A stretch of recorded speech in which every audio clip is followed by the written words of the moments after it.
Good evening, everybody. Welcome to Virtual Pool 4 Online. We're back for Friday Night 9 Ball, and we are back to YouTube, we're back to Twitch, we're back to Facebook, and the good news is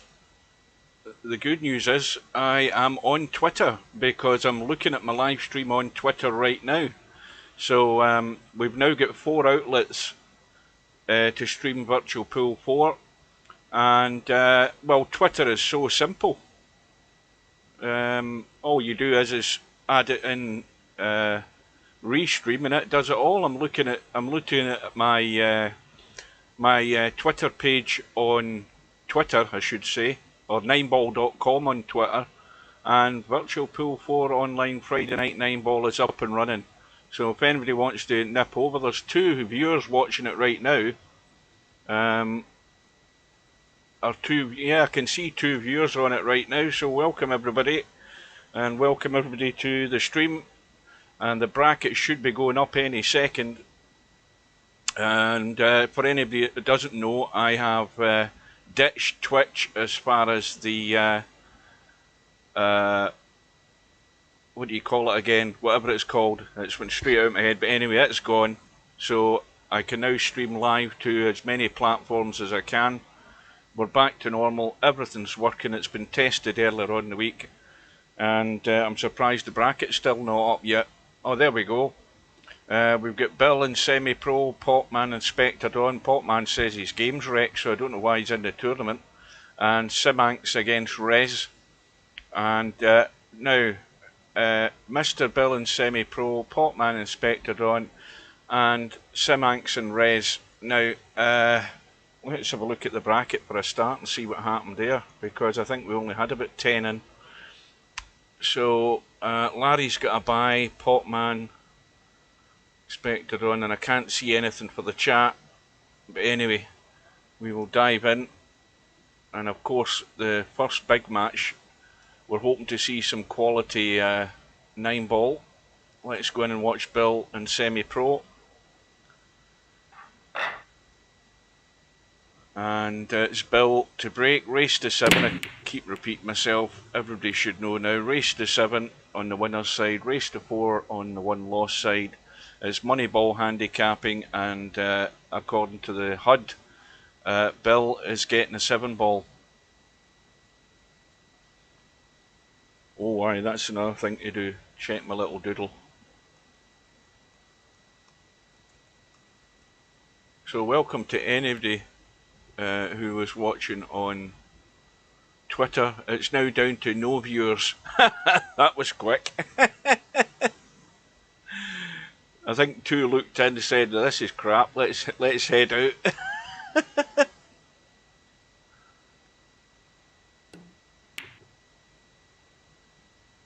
Good evening to Slim, Bedhead, Cobra, LS3, and anybody else I might have missed. Yeah, again, we spoke about this. I mean, I speak about it all the time. Bill's over 2,200. He simply shouldn't be getting a 7 ball. And but that's the way it goes. That's the way the system's set up. I get a little bit of a chop there, I notice. Well, Bill's going to have to rely on Old Faithful again. Of course, jump queues are in Friday Night 9 Ball, so there's an awful lot of easy escapes here for those who master the jump queue.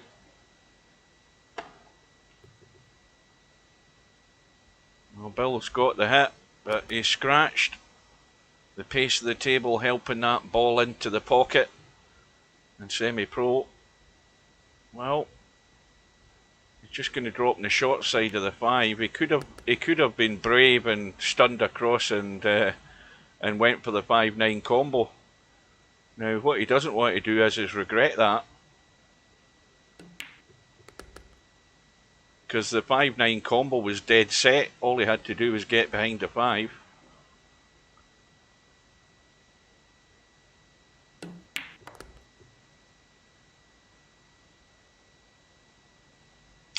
Yeah, for those of you who never heard me the other week there, I had that email from Rez. Rez wasn't in last week's Friday Night 9 Ball, but he's in this week's, and I hope he's watched a rerun of the stream, or he was listening, or if he's listening now.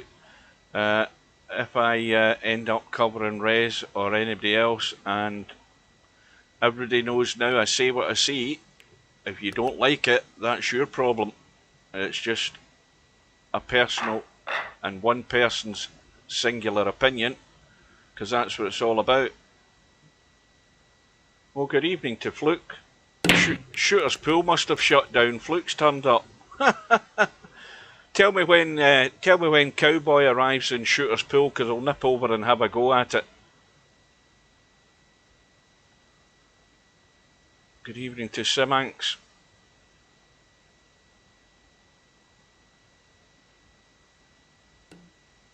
Yeah, Shooter's Pool must be out of business. He stumbled into VP4. I've still got no viewers on Twitter now. Absolutely none, because none of you have got enough bottle to go and find me on Twitter. Or you don't have Twitter accounts, that's another good reason.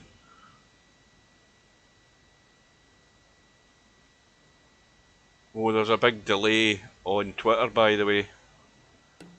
Now, Bill's just had a go at hitting the one ball. 4, 5, 6, 7, 8, 9, 10, 11, 12, 13, 14, 15. There's a 16-second delay. A 16-second delay on Twitter. Goodness me.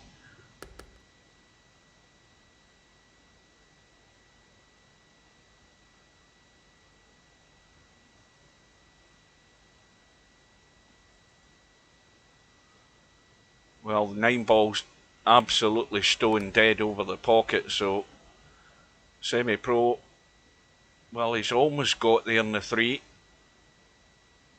but he needs to be careful if he's going to try cutting this 3, because he has to take evasive action to avoid the scratch, which he's done. Semi-pro, off and running, 2-0 up. Bill's now going to be glad he's got that 7 ball, because he's going to have to make the use of it if he can get a chance to get straight back into this match.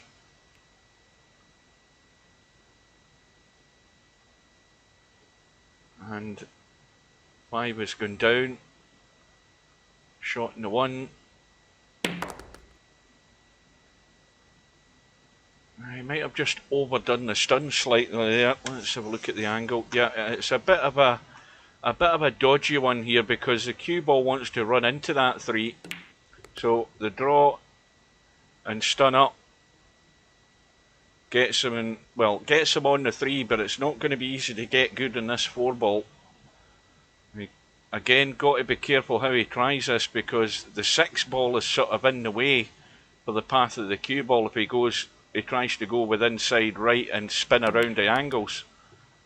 And he's missed the 6. But of course he's gone way low on the 4. And the sensible thing to do here is to try and get tight behind those 2 balls. But he has to get tight, because Bill will dig out the jump stick.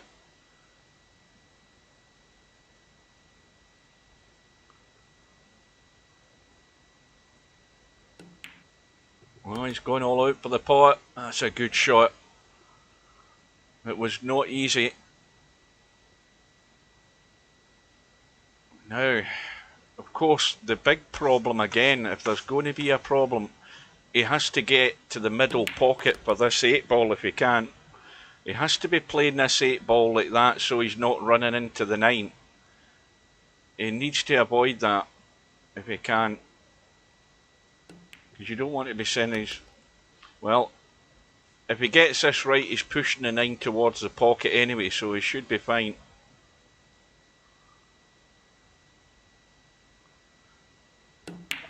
Well, I've got 1 viewer on Twitter. Whoever that is, you can let me know. Because I haven't seen any chat coming through from Twitter, just to make sure that Restream chat's working on it. It should be. Anyway, the bad news for Bill is Semi-Pro's taking it out. It's 3-0.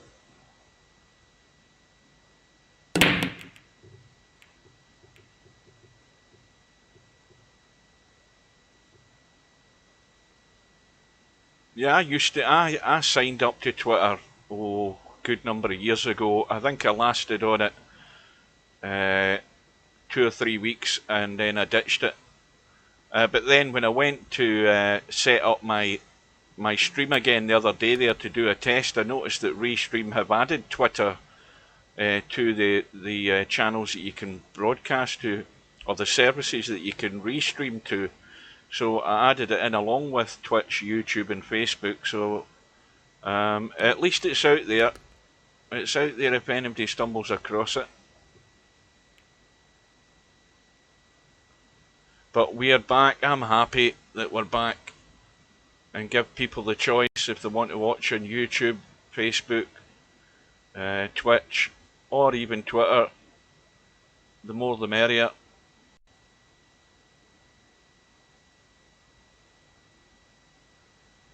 Oh, now Bill could try and get good cover here. If he just sends that 3 towards the middle pocket on the right there, above the middle pocket, well, he's trying to use the 6 ball, but he didn't give himself much room for manoeuvre there for cover, and that wasn't a good shot. To me, the shot to play would have been to get the cue ball to that point there and get down here and sending the 3 back that way. And he left himself a very, very narrow window to try and cover that ball there with the 6 ball. So not a great choice of safety there, Bill. And the other problem now for Bill is that Semi-Pro's got an easy shot in the 6 to drop through for the 7 into that left middle. So he should be out. Once again, Semi-Pro's going to find himself tight to the rail, and he needs to get the right angle in the 7th. Let's have a look what he's got. And you see he's stuck to the rail, so he's not got a lot of options here. He could just go through and come out. He's got enough room to do that, just to come out. Well, I don't think he was.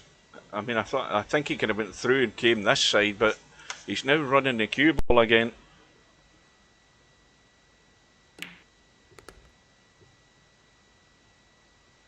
But it should be 4-0. Well, that was all down to a poor safety by Bill. That was self-inflicted damage, that one.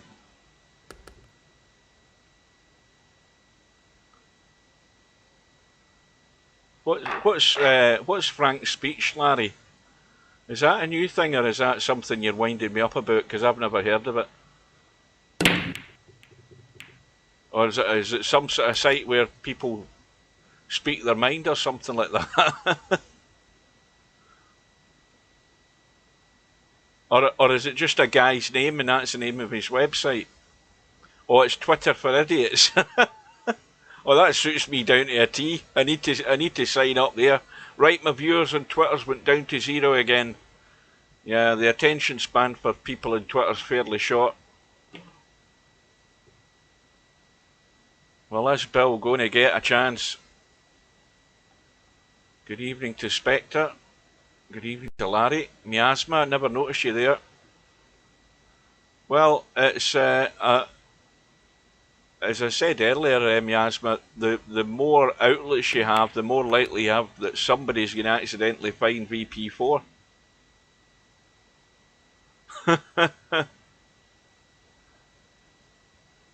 Yeah, there's a big delay in Twitter. I've noticed that. That's one thing.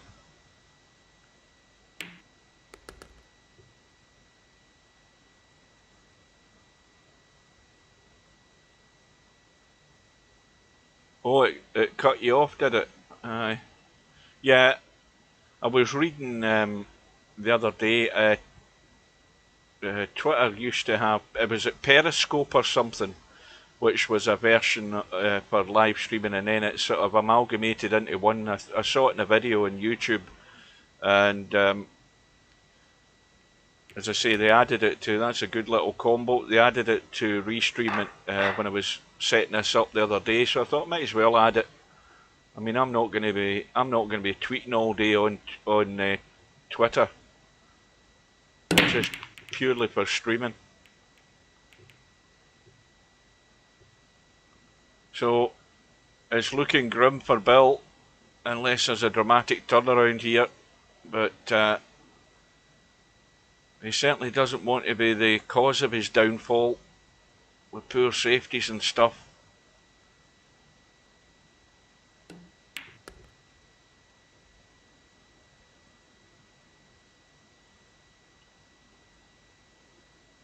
Well, that's tight, but he can certainly, if he just skims past, he can cheat the pocket.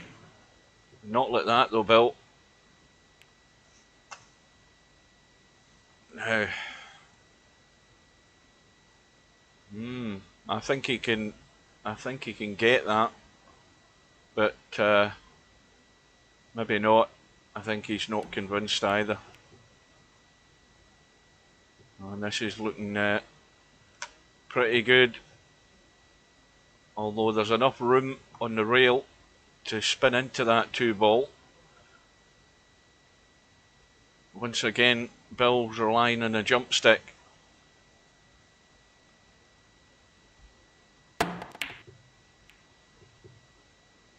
Oh, he's fluke to 6, the 2's kicked to 6 in, but he's in trouble again. Not getting that little run of the ball.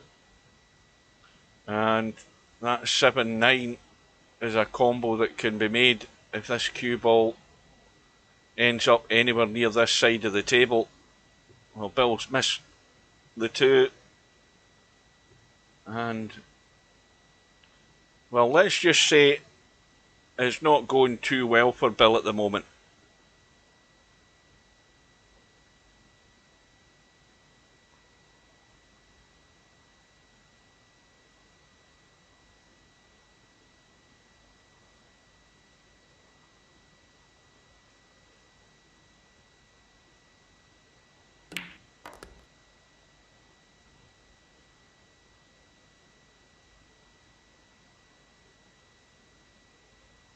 Well, the biggest problem will be from the 5 to the 7.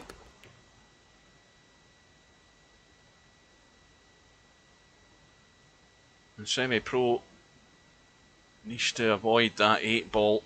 I think he's fairly well away from it, looking at the angle here. Well, looking at it from this view. No, he has run into the 8-ball, and the commentator's eye was right initially, and the 8-ball's in the way again if he wants to come down for the combo, so he's going to have to take evasive action here, and that's why he's missed the 5. That was the whole reason he missed the 5 there, is because he was trying to miss the 8 by putting a little bit in the cue ball there. And Bill's been reprieved, but can he take advantage of it? Well, he's going to have to try and make this combo, because he's not got into the cue ball at all. If he had ran that around a wee bit more aggressively, he might have been on the right side of the table for this 7. But he's got the combo, and he hasn't scratched, and he's off the mark. So Bill will breathe a sigh of relief with that one.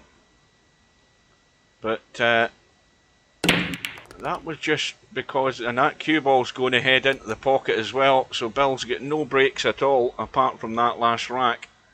But that was down to Semi-Pro just getting himself out of shape and having to avoid collisions. But the main collision that caused the problem was running into the 8-ball that left him out of line on the 5.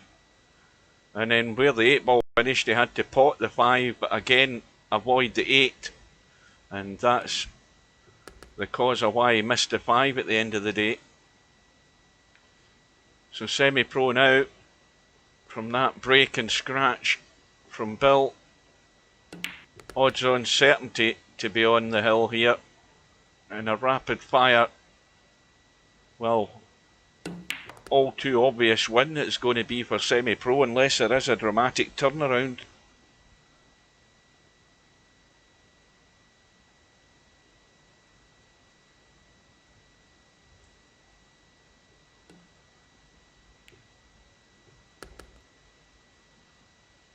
I wonder if I've got something running in the background, because I can see a little bit of a pause in the odd shot, a little bit of a glitch. I shouldn't have anything running in the background. I mean, other than antivirus, it's running, but it's not set for any scans or anything like that.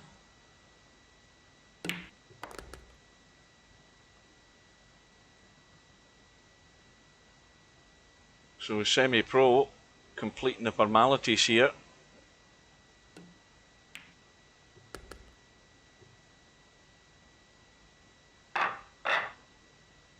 I was trying to find that video I made on YouTube. I might have accidentally deleted it. Popman's saying he's been having trouble with his VP4. Well, short of doing anything major to his PC, if every other game's running fine and VP4's a problem, then the only thing I can suggest is just doing a clean install again. But I was on my YouTube channel. I can't find the bloody video I made about it. I might have accidentally deleted it when I was deleting something else, because I cannot see it on my channel, and it wasn't all that long ago that I made it.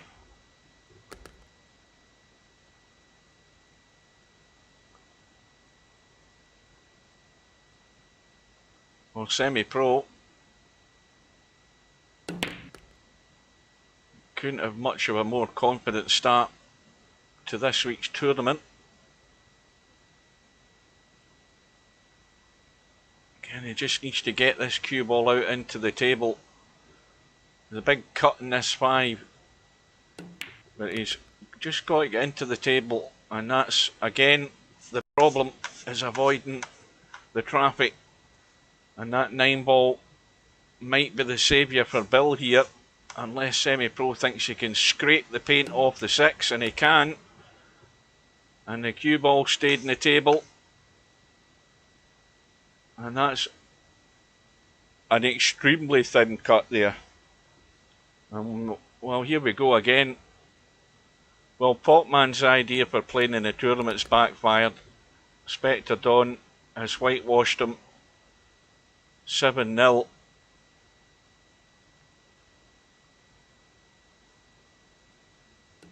And Spectre Dawn again this week racing away. I thought this was a quick match, but Spectre Dawn's beaten us to the finish line there, and semi-pro just behind, and he beats Bill by 7 racks to 1.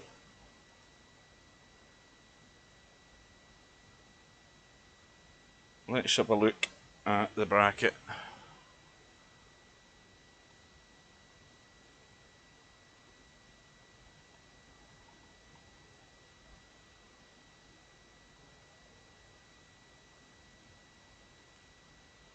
Right, so semi-pro's through to play Larry, and there's that bug again. You look at the number that's next to semi-pro's name, 12079. I don't know what that is, but it's a bug that's been there from time to time, rearing its head again. Spectre Dawn's through to play Stepan, and LS3's playing Slim, and Simanx and Rez are still going head to head. It's 4 racks to 3, and the winner of that match will play Bankster. So it's got to be semi-pro and Larry. We're expecting good quality pull. So in we go. That was weird. The table was way to the right there. So Larry won the lag, and this one is a scratch match. And straight away Larry's put 2 down. The 3 and the 4 have gone. Let's have a look up table at this 7 and 8 ball. Well, it's nowhere near set, but the 7 certainly can be cut onto the 8. Where the cue ball is now would be fine to play the cut shot onto that 8 to play the combo if you need to. But apart from that, Larry could well try and break into this 7 and 8 right now and still be on the 5. He's got enough angle, I think, to do it. He doesn't want to sort of play it gentle and run behind something and block himself in the 5 here. Like that. Yeah, that's what can happen. And now Larry's going to have to bail himself out here.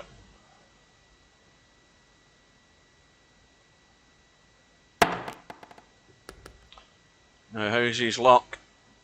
Is it going to slow up? Oh, I think he's nailed to the 6.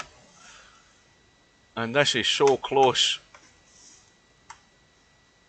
that it's probably nigh on impossible to get the cut on that. Yeah, I think it's just gone past the midway point of the pocket, this 6 ball, so yeah, it's not on, but he can certainly cut the 6 to the rail and use the 8 ball as a blocker and try and get over by the 9 if he can do that. Oh, he's hit that all wrong. Well, that is a real duff one, Larry. I could make some real derogatory comments about that one because he's taken his eye right off the ball there. And he's just set it right up for semi-pro.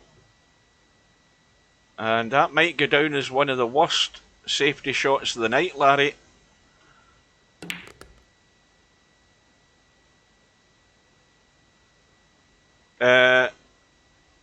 Well, Ronnie Santos, Virtual Pool is on mobile, but Virtual Pool 4 isn't. But you can get that now in the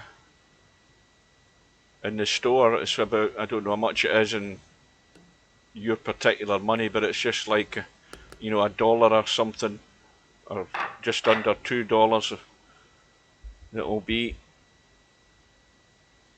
So, semi-pro, with what has to be said, a gift of a start in this match from Larry, who's played a howler of a safety, and semi-pro just tidying up to take the first rack. But Larry can redeem himself if he can not only play the combo but still be on the 1, because this is not a guarantee either.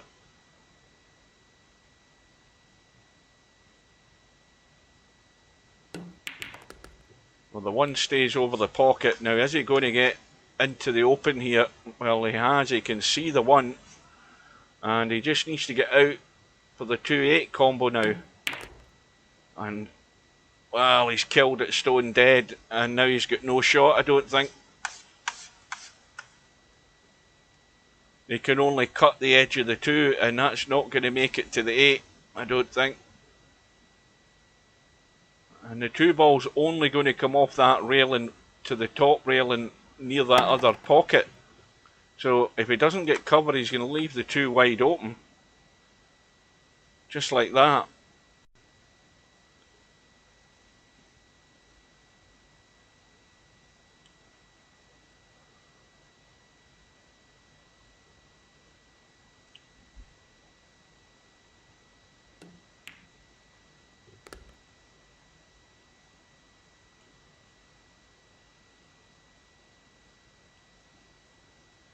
Well,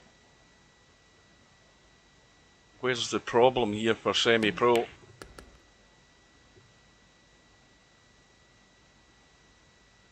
Well, he can do 2 things here. He can go down and just drop down for the 6 ball into this middle pocket, like that. Or he can go that way and come over this side for the 6 into that pocket. So he has a choice of what way he's going to get there. And he's just trying to drop onto the middle pocket. Or now, in this case, he's gone too far, so presumably he was playing for the middle pocket. And now this isn't quite as much of a gimme. If he hits the right side of this 8, that's not going to go in, I don't think. It might hit the knuckle. He needs to get this right, and he's not got an awful lot of room to manoeuvre, but he looks as if he's lining up the other corner pocket. This is even more difficult. And Larry gets a reprieve. Semi-Pro didn't fancy taking the cut down past the 9, and Larry can breathe again because he should be squaring the match up here.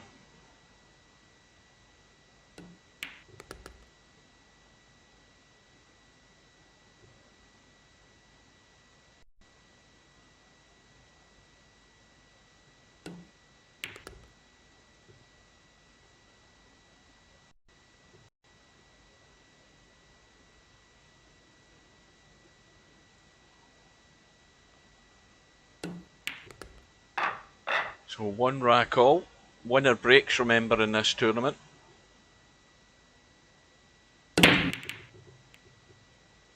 Five ball goes in. And, well, I mean, that's not really a cut, that 1 ball. It looks as if he's playing the bank, though.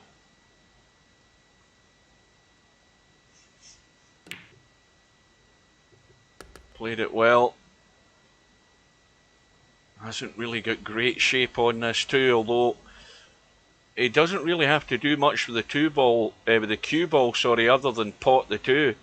He could let this run and just come down the left hand side. It looks as if he's drawn into the cue ball though. I think you could just pot this and let it run. Yeah, he's tried, well, he'll take that fluke. Not the way I would have played it. I would have just run that plain ball because I think the cue ball was going back down the table anyway. But Larry thought different, chose a much more difficult shot and got a lucky break. But he's going to have to work again. And just skim across the left hand side of this 6 ball. Now, does the 7 go into the middle? Because if it does, it makes it simple. Well, it does go, but it's half a pocket. So you probably won't be playing for that. Although, yeah, well, that's not strictly true, Spectre. It is 2-player because you can have, you know, obviously somebody with you. They can be another person. I think you can play 2-player. But what you're meaning is you cannot play somebody else online in a 2-player game, and that is correct. It's not hooked up to do that.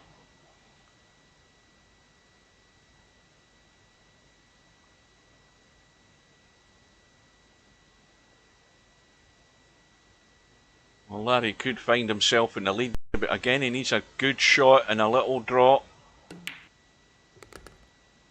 Well, more of a stunt, but it leaves him at, well, it leaves him actually too high an angle, so now he's probably better going up the table and leaving the long 9 into the same pocket here rather than trying to be cute. He's far better letting the cue ball run.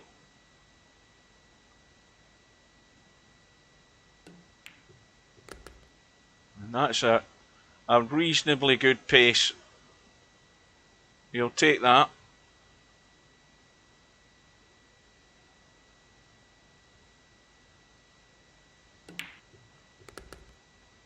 So, Semi-Pro now finds himself behind. And Larry breaking in rack number 4. I'm surprised that Snakes guy came in and didn't start spouting crap like he normally does. He must be sober.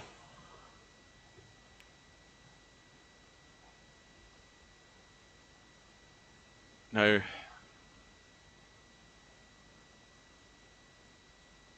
oh, the 4 ball has gone. And again,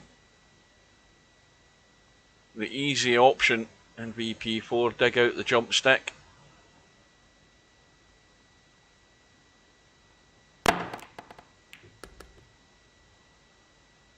Well, this next shot's not going to be easy because you're going to have to dig out the jump stick again, and he's stuck to the rail.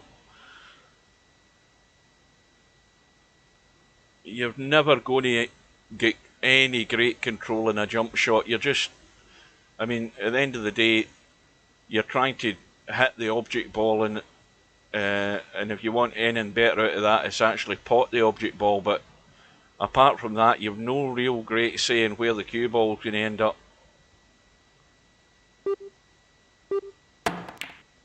Well, that's a good jump. Again, it's getting laggy. There's a little lag, I notice. A little choppiness.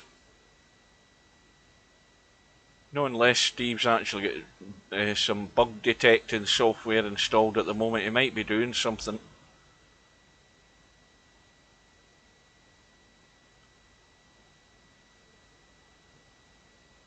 Well, if that's all your VP4's doing, Popman, then that's not a problem. It could be down to something Steve's installed to try and trace a problem, which causes a little the odd little stutter, and I'm noticing it tonight.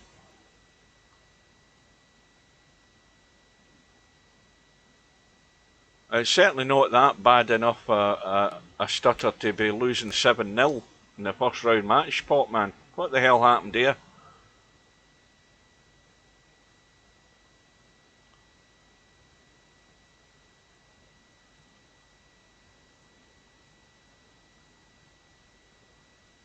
Was you getting you must have been getting like what, 7 and out or something like that, or the 8 ball?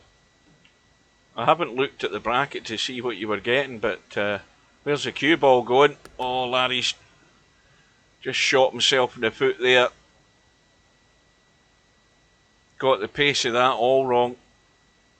And again, it's a gift for semi-pro.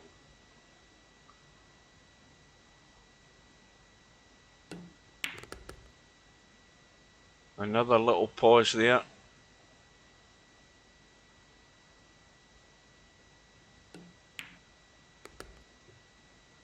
So we're all square again, and it's more there's nothing that annoys you even more than there can't be anything that annoys you even more than self-inflicted damage when you're scratching and doing silly things that make it easy for your opponent to pinch a rack.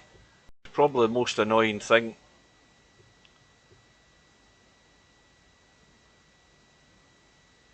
You know, it's actually more annoying doing that than it is your opponent fluking the 9 ball or something.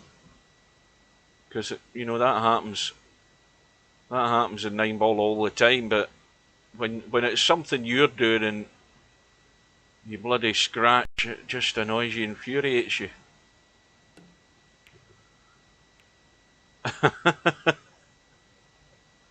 Oh, so, well, look on the bright side, Popman, you're still in the tournament, and Spectre Don might have run out of all his flukes for the rest of the tournament.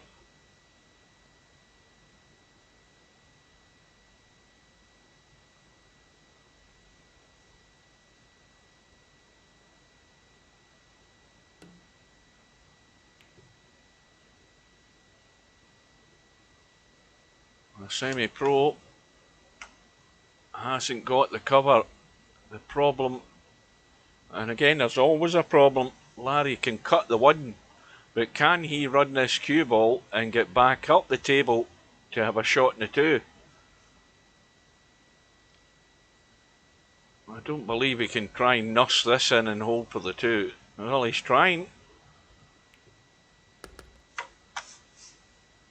Well, it's tough shots to try and stay at the table, and the 7 ball's hidden away as well. That's awkward. So he's got work to do here. Good shot in the 2.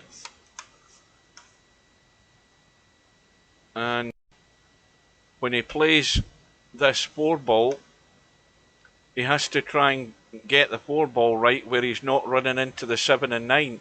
Because if he wants to run into the 7 and 9 to bring the 7 into play, he doesn't need to. The 6 ball's here. So he wants to avoid the 7 at all costs. So that's the important thing here with this shot. He might stun into... Well, I don't think he can avoid it. Yeah, he can't avoid it, and that was always going to be his problem.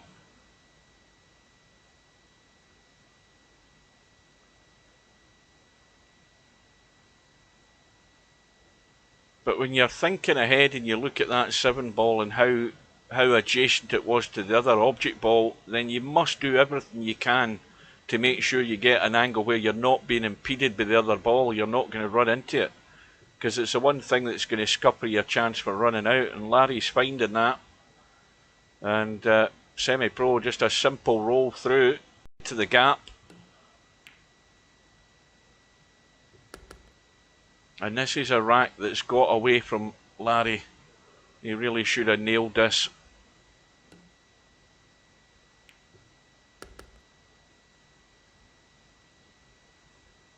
Well, Rez has come through in a final rack decider against Simanx.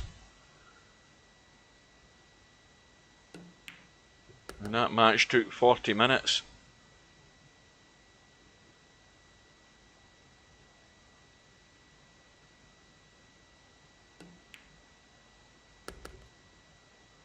And Semi-Pro is going to be in front where he wants to be.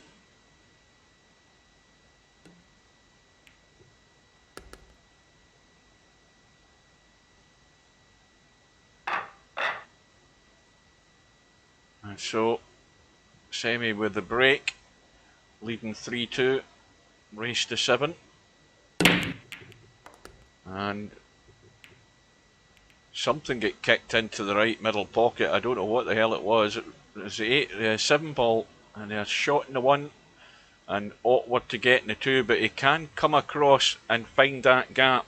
There is the gap there. Well, he's run into all sorts there. And he can still see the 2, which is probably the most important thing, but he can even have a cut at the 2 into that top left pocket and bring the cue ball down past this right middle pocket, and he'll have a shot in the 3. And that's not bad. Maybe a wee bit further away than he would have liked, but at least he can see the 3, and he can drop through for that 4 into the left middle. The angle's there to do it, but he's looking to come up and take it into the same pocket. He's got the pace right, but he can now just run through, and he's on the 5, so we know where the problem lies. Getting from the 8 to the 9.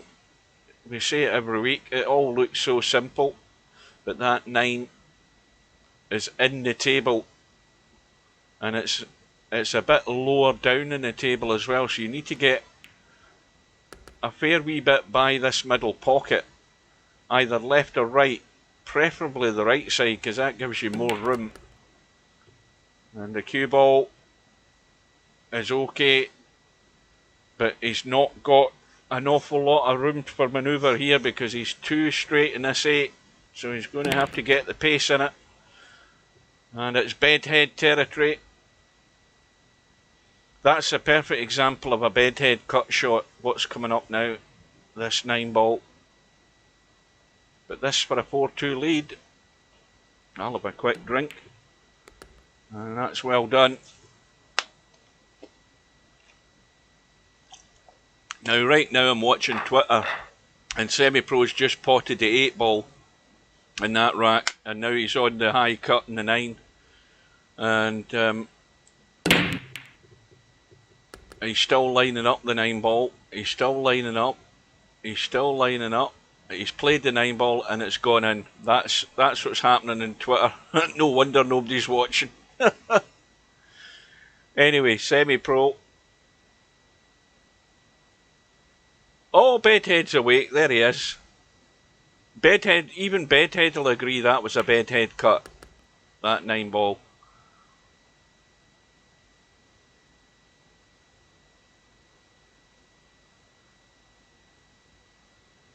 Now, is Larry going to hold himself together here? Because he's prone to getting himself out of shape. Can he stay the pace to get this rack done and dusted?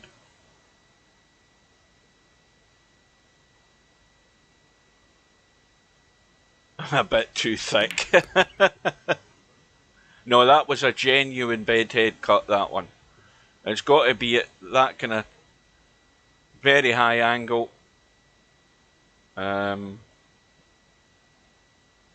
and still a reasonable chance of potting it. Perfect example of that. So Larry, what's he going to do with this 5 ball? Because this is a wee bit fiddly. He's just trying to take it into this right middle, I think. Just a little drawback. I don't know what the angle's like though. Let's have a look. No, he's got a bit more angle. He can just stun this 4 in, and he should be able to roll the 5 into the middle. Now hopefully he's had a quick look at this 6 ball, because this 6 ball, when you look at it that way, is fairly tight, and he doesn't want to be playing this 6 ball at any angle. And he's got the wrong angle in the 5 as well, so he's looking to maybe stun into the 7. And now another testy one. Just enough room past the 8 ball. And this is where it can all go wrong. Make or break this one.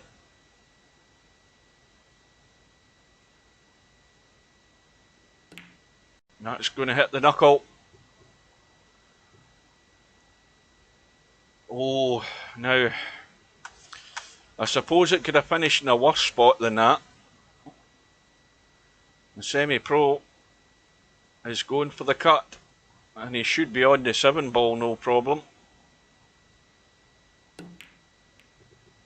Oh, he's hung it, and he's fluked to 8. Well, that's going to hurt, Larry. Oh dear. That is going to hurt.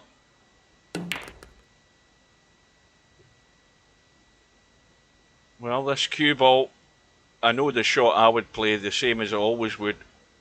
Top left English, get the pace in it, let it go around the angles. Right side rail, short rail on the top, left side rail or left long rail, and then down into the narrow gap for the 9.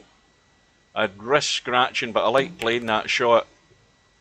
And this pace looks good. That is almost perfect. Well, it is cuttable, and that's well done. Well, that one's going to hurt Larry. Semi-pro getting the fluke. And Spectre Dawn is through to the next round already. He's beaten Stefan 7 racks to 4, so Spectre Dawn's racing away again. Meaning business, not hanging around.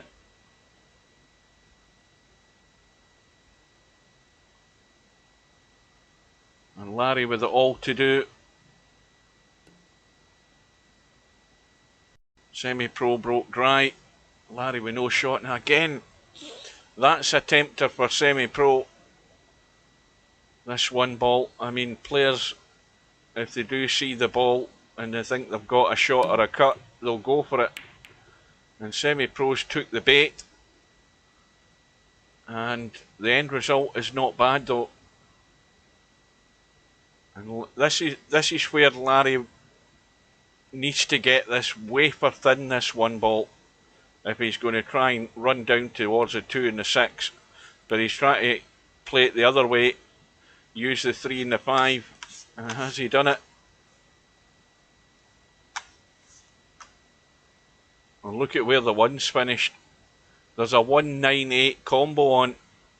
And if semi-pro can jump the edge of the 3, which he can, and he's, well, it's went in off the 8, that's even better. And Larry's pain continues. It's now 6-2, semi-pro 1 away again to going through to the next round. And that 9 ball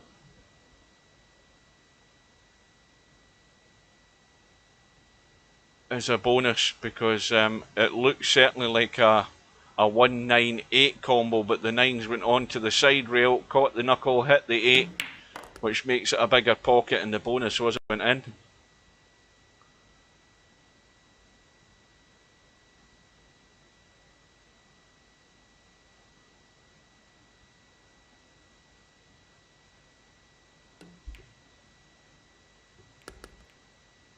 Oh, that's probably a nice little helping kiss onto the 5 and the 3 there to keep him in reasonable shape.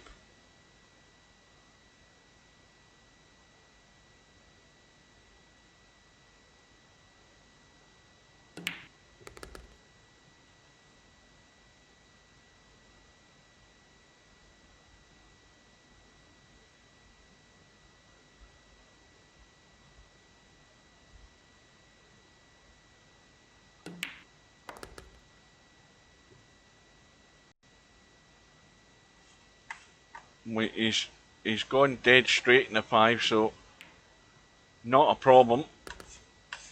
He's got enough angle in the 7, and he should be home and dry.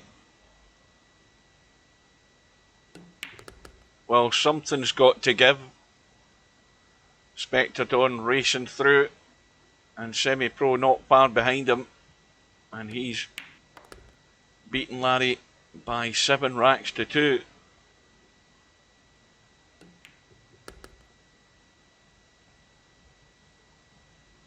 Well, things moving along at a reasonable pace. We've been on for 50 minutes, and we're already into the third round matches. So if we look, that result will update in a second or two. We'll just check the 30-second thing. We can see that Semi-Pro's through now to play Spectre Dawn. So again, we want to see high class 9 ball. So that's going to be the match we're going to be watching. LS3 is 4 racks to 3 up against Slim. And Bankster is 3-0 up against Rez. Yeah, this is taking an age to update tonight as well. It's finally gone.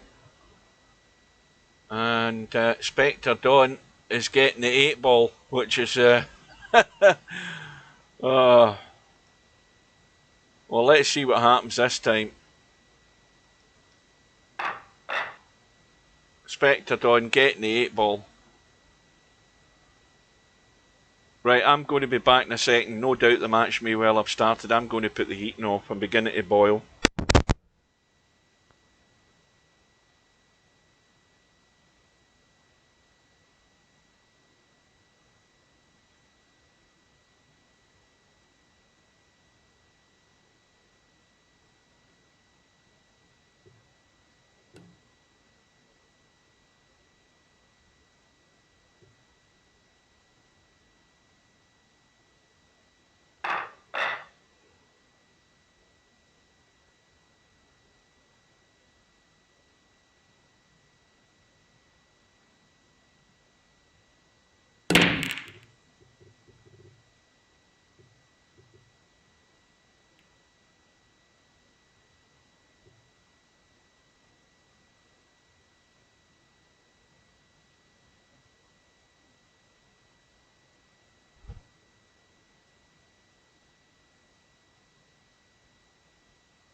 Yeah, I'm talking away there, guys. I forgot I muted the mic when I went to put the heating off.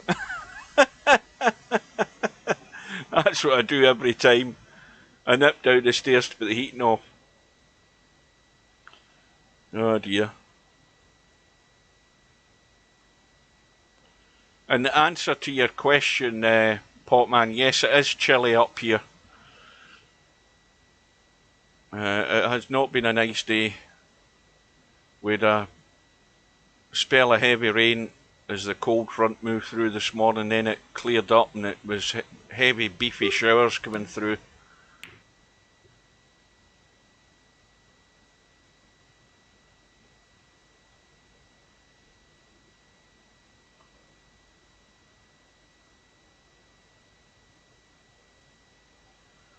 Yeah, I've seen the forecast for the coming days and it's not pleasant, I can tell you that.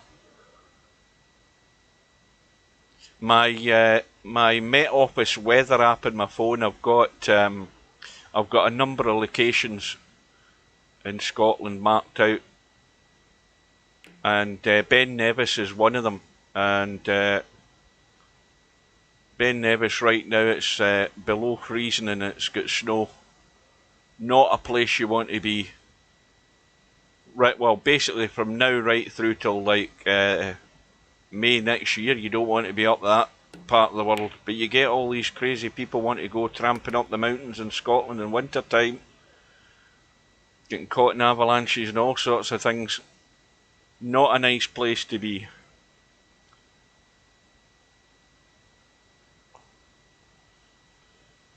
I was saying there when I was muted, we've had the most rain we've had this year has been in the last couple of days, believe it or not, because it's been a pretty exceptionally dry year for us. In our part of the world, normally we get everything that comes in off the Atlantic, and it's not been like that. And any rain that we get is probably more than welcome for the reservoirs.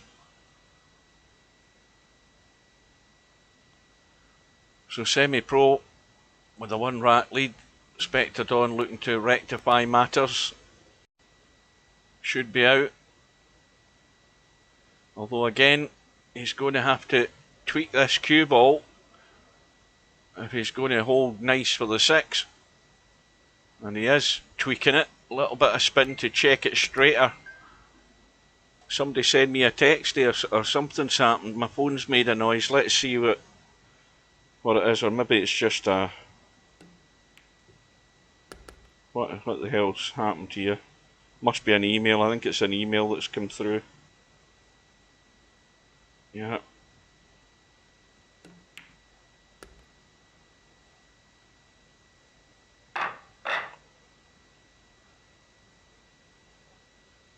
Well, I'll tell you what happened. Talking about fuel, right?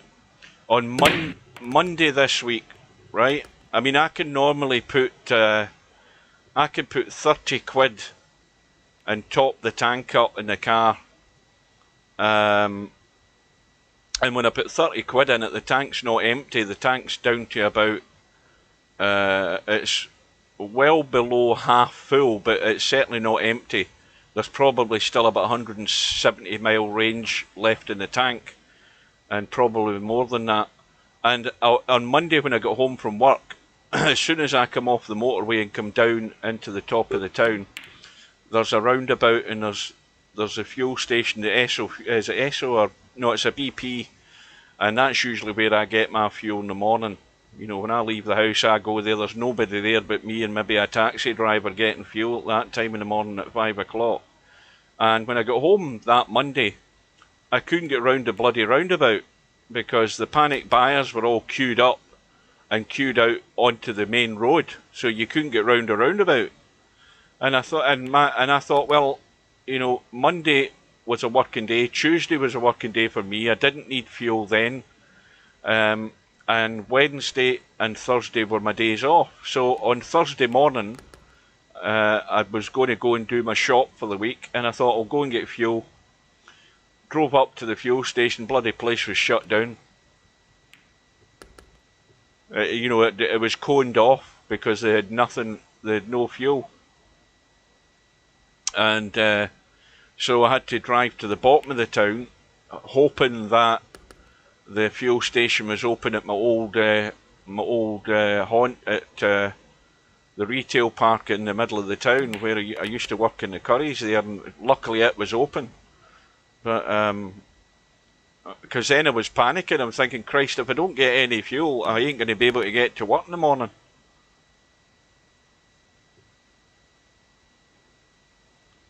Anyway, semi-pro 2-1 up. I mean, people don't listen fully to what happens in the news. Well, there's some results through as well, by the way. Jover's beaten Stepan in the one-loss side, 4-2, and LS3 has beaten Slim, 7 racks to 5. Yeah, people don't listen. You get told that you know, there's some fuel station shut down in England, and everybody panics. So they all start guzzling the fuel. Now, obviously, the bigger the problem down south is, that, and you know, the population down south compared to up here. But the same thing affects people up here.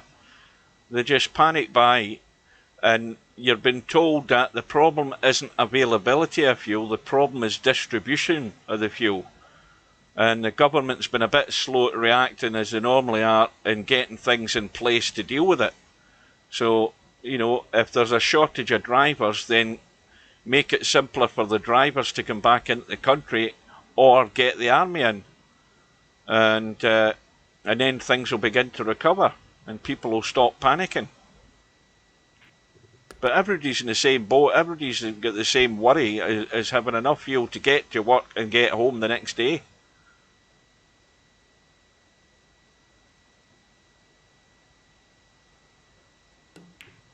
And this is all it basically all boils down to Brexit. So blame the English. The Scots can blame the English for it, because it's them that dragged us out of the EU.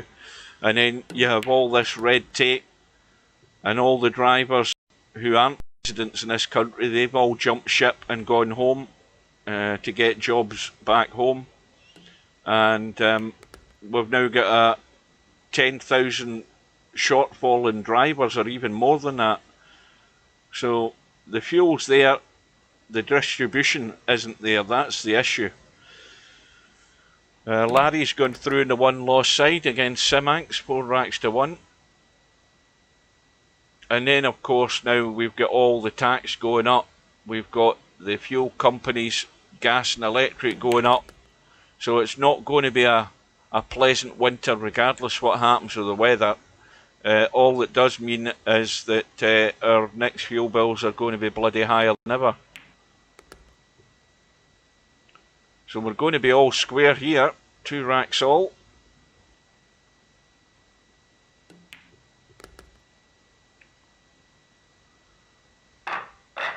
I'll have another quick drink.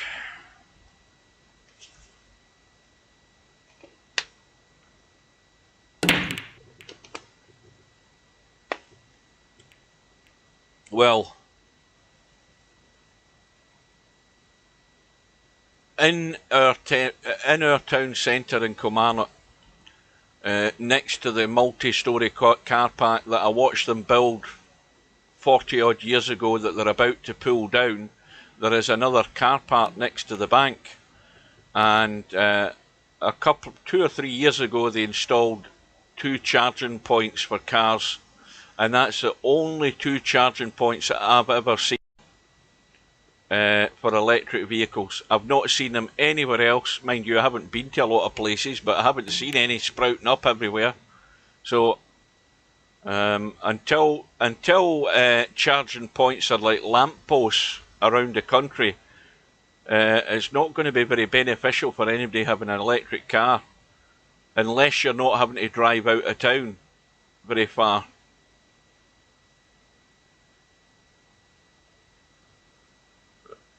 Our drivers at work were getting training this week on electric vans. That's going to scratch. And they've had to take time out to get training. in electric vans. Now, I don't think it's any more difficult driving an electric van than it is driving a diesel van, but anyway, they've had training on them.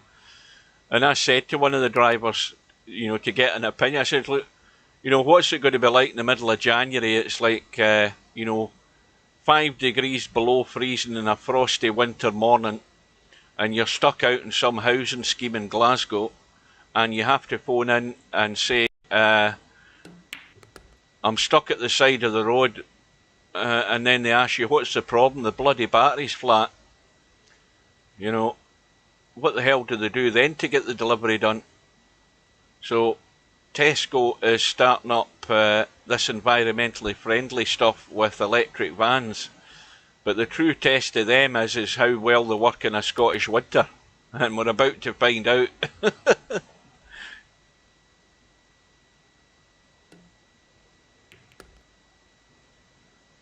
Semi-Pro, well, this is a testy one as well, this 5-bolt, and he obviously has to make sure he doesn't finish just into the left side rail behind the 9, because the line that he's taken, he needs to make sure that that isn't going to happen. Let's have a look. Yeah, he's fine. Well, he's got another testy one as well. Let's have a look at this 8-bolt and check that out.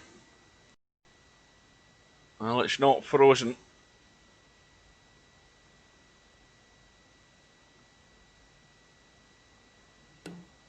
Well, there's a lot of things you've got to weigh up, and weighing up is one of the things, because depending on what load is on the van, the amount of deliveries they have, that's, again, that wasn't frozen to the rail, that bolt, and he's going to get lucky, I think. But you take into consideration the ambient temperature outside and the load that's in the vehicle, and that isn't going to get there either.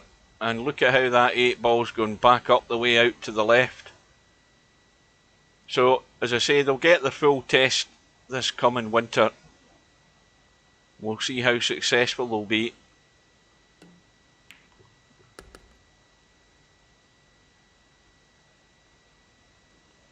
You know, I wouldn't mind driving an electric vehicle as long as there was a fuel backup with it.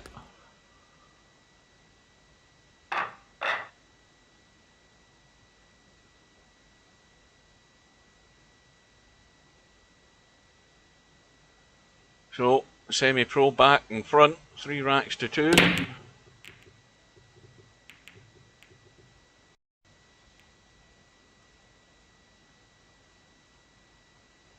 Of course, the other thing as well to consider is the weight of the batteries in the vehicle. I mean, it's not going to be one battery. The batteries themselves could take up half the size of the van. The amount of batteries you must need in it.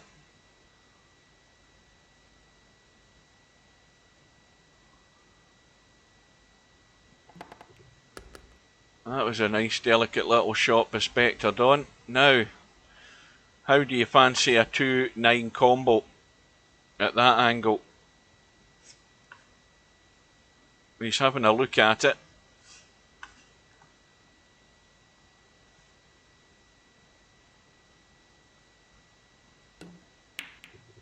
Yeah, it was not an easy shot, but he's going to get second prize, get distance, and leave nothing on. And it's ended up a good shot.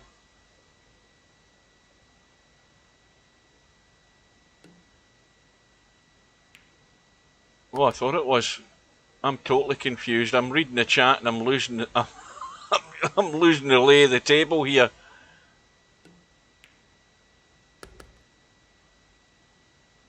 Well, it wasn't a good shot in the end.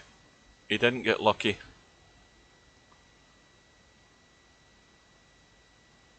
Well, work to do here though for Semi-Pro, because this is no mean shape to get on the 5.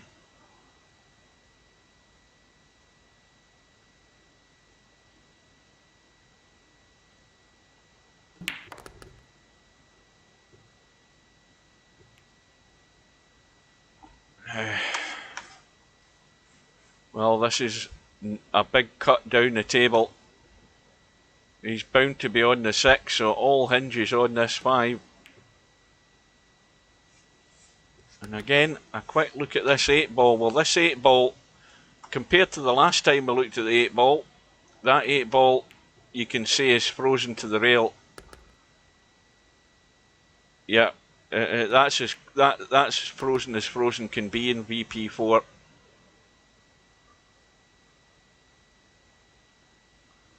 Park Hotel Waterside, Queen Street, Air Athletic. What's that about? What are you talking about, Napnicker?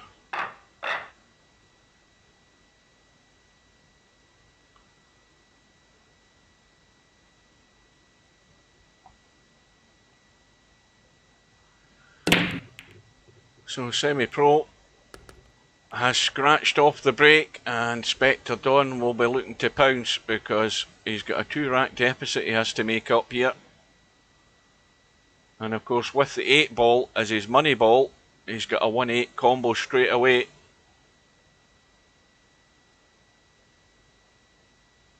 Wants this one done and dusted quickly. Oh, the Chargers. Where are we talking about? Waterside? I mean, there's a Waterside just north of me, but that's just a village. So there's obviously another Waterside that you're talking about. Queen Street in Glasgow, Queen Street Station.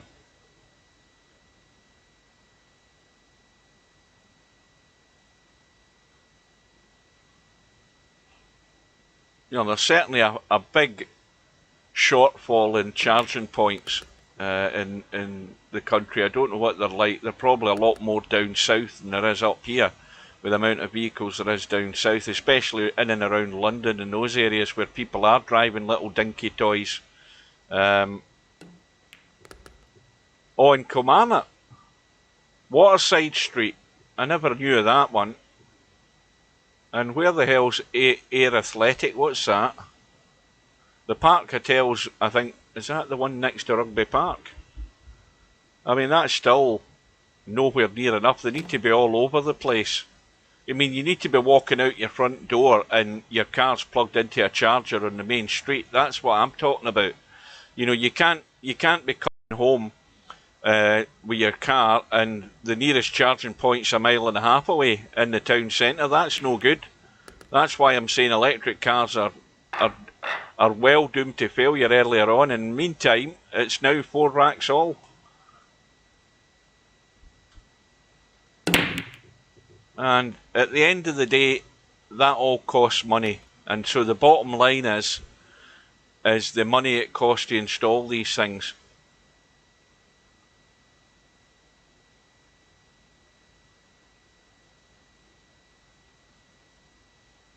But having 5 or 6 charging points in a town is pointless. It's absolutely useless. Let's be honest. And anybody who is retired, right, and all they're doing is nipping backward and forward to the store to do their weekly shop, that's fine. But not if you're having to drive out of town like I'm doing, and you're driving 16 miles north and 16 miles south again, 32 mile a day. That's absolutely pointless. Where the hell am I going to charge my car where I live? The nearest point is the town centre, which is, as a crow flies, at least a mile and a half away. What am I going to do? Drive home from Glasgow, drive down to the town centre, plug my car in, go home in a bus, and then get up in the morning and with no buses on at that time, have to walk down to the town, pick my car up because it's now charged, and then drive to work from there? That's a load of crap. That's why, as I say, it's pointless in even considering one of them unless you're in a suitable area that's got plenty of charging points. And I say I wouldn't be interested in any sort of electric vehicle unless I had a charging point right out in the street, right outside my front door. I'm talking about having charging points like they have parking meters, sticking up out the ground, right outside your door, and everybody's got one if they want one.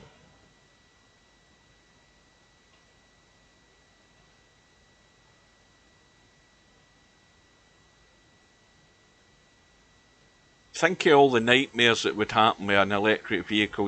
I mean, you go to work, and then you've done an 8-hour shift. You come out, go into the car park, and your car's lying dead in the car park. How the hell do you get home? Short of pushing it all the way home. I don't want to sound negative, but there's too many negatives for electric vehicles just now. The main one being the range that they've got and the lack of charging points. It's simple as that.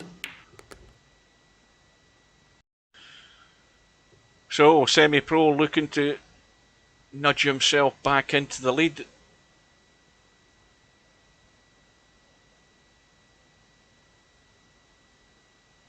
Well, that's the sort of level that I'm talking about. That's what they'd have to do. You know, they would simply have to do a full installation of charging points all over your town or city. And I'm talking about in the urban areas in the town, as well as the business areas. All of these areas need to have charging points just like they've got street lighting.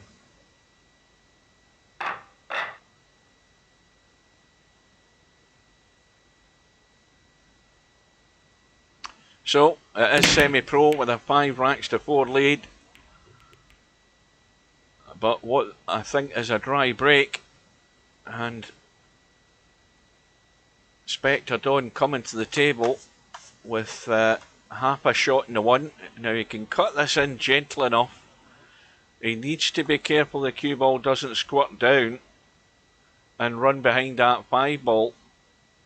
So he's trying to just stun it in and hold it. I don't know whether that was a shot. He's going to have to dig out the bank.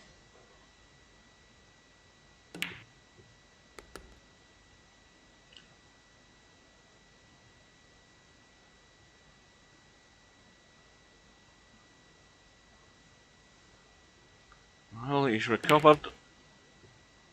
Needs to get a wee bit more spin in that.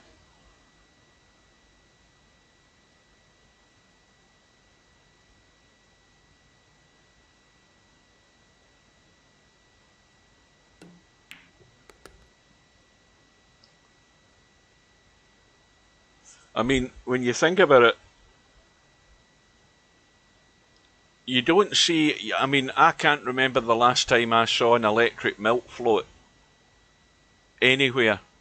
And you know, electric milk floats have been around for donkey's years. And the only place they were ever charged was back at the factory, back at the place, the distribution centre where they picked up the milk. Well, the only place you can charge it from your own house is from the line out into the main street, and that's why I say it's pointless. You know, pedestrians walking by tripping over their cable.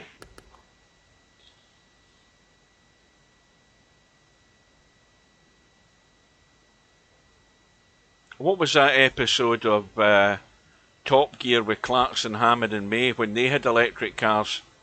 They had to go around begging people to plug their cable in for them to charge the bloody thing. I mean, this was in the very early days of electric vehicles. Mistake made by Semi-Pro there, and Spectre Dawn let a rabbit down a hole to square the match.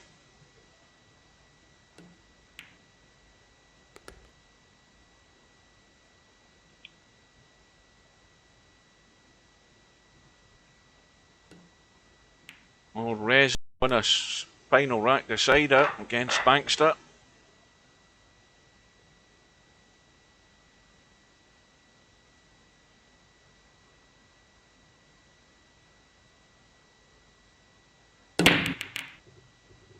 Two ball goes in,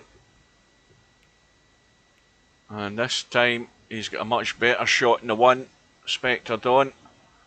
Now, the 3 ball, of course, is the major problem immediately to be dealt with. Now, this is not quite a simple 3-8 combo, because you've got to cut right across that 3, and I don't think I don't really think this is on. This is far too awkward. Well, he's giving it a go by the look of it. Yeah, it was. He almost did it though. And again, the end result is not bad though.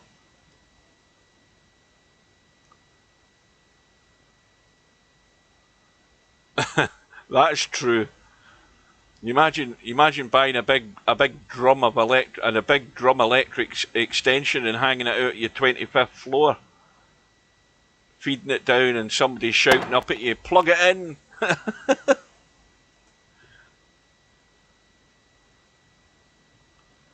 Good evening.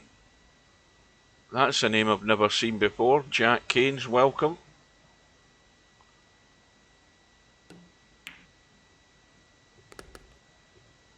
So we're all square 5 racks all. And Spectre Dawn looking to be favourite to get to the hill.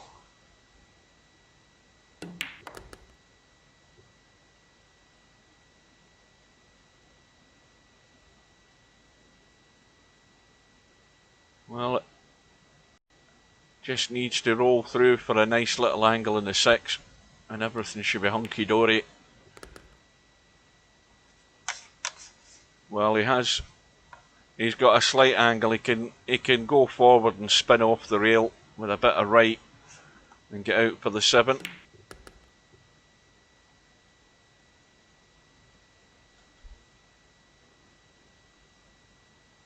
I've still got absolutely zilch viewers on Twitter. Not a single person. But at least I know it was an absolute doddle to set up. I didn't have to do anything other than just to add Twitter to Restream. It does it all for you. So anyway, it's Spectre Dawn with the break. 1 away.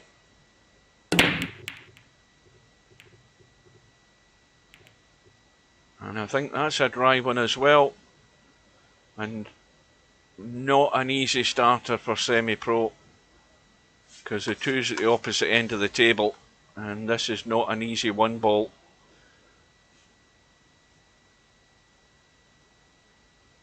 Well, there is a shot on. If you stun into the rail, well, he's went for the combo and he's fluked to 1. And where's the cue ball going? Disaster. And everything's gone right and wrong there in the 1 shot there by semi-pro. And it's given Spectre Dawn a gilt edge opportunity with ball in hand to run out and take him through.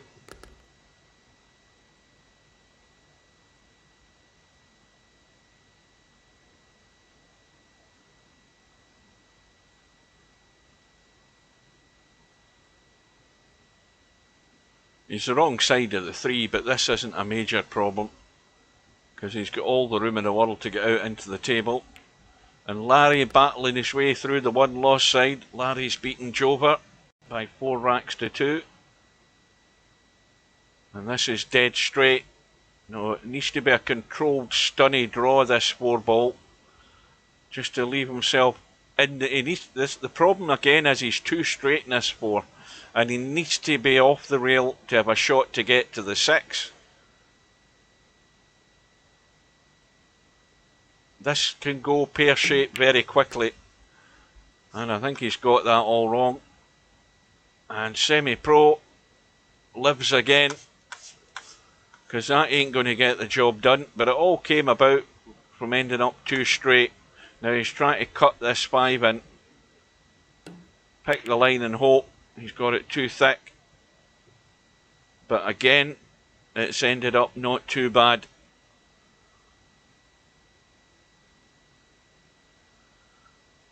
Now, you could cut off the left side of the 5 that way and head that way. Bring the 5 back that way. He's gone the other way. But he needs to get cover, and I don't think he has done, has he? Yes, he has. Just got the cover.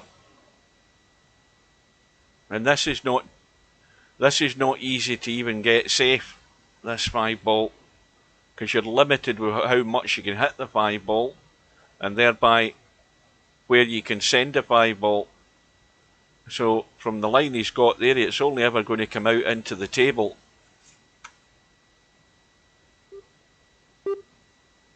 And the 6 ball's a bit in the way to kick into the 5 from that side. So a bit of a dilemma. He's tried a cross bank and it's worked out. What a shot. He's going to have no easy shot in the 6 though.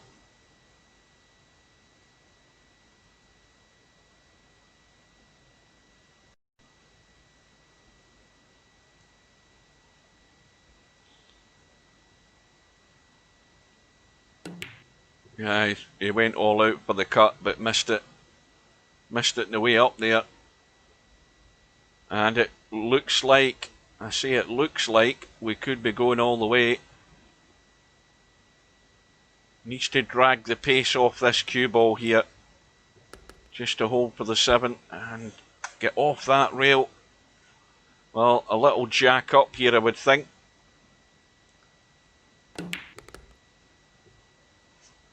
And he's just overcooked that as well. That was meant to be played into the middle.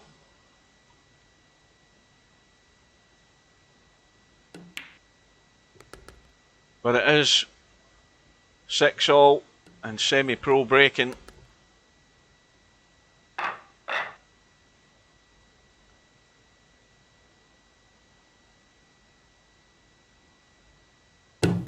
And trying something fancy, and the 7-ball's going to go in. There's a big lag there. Did you see that? Yeah, there's definitely something going on here. Having this sort of stutter in the game tonight.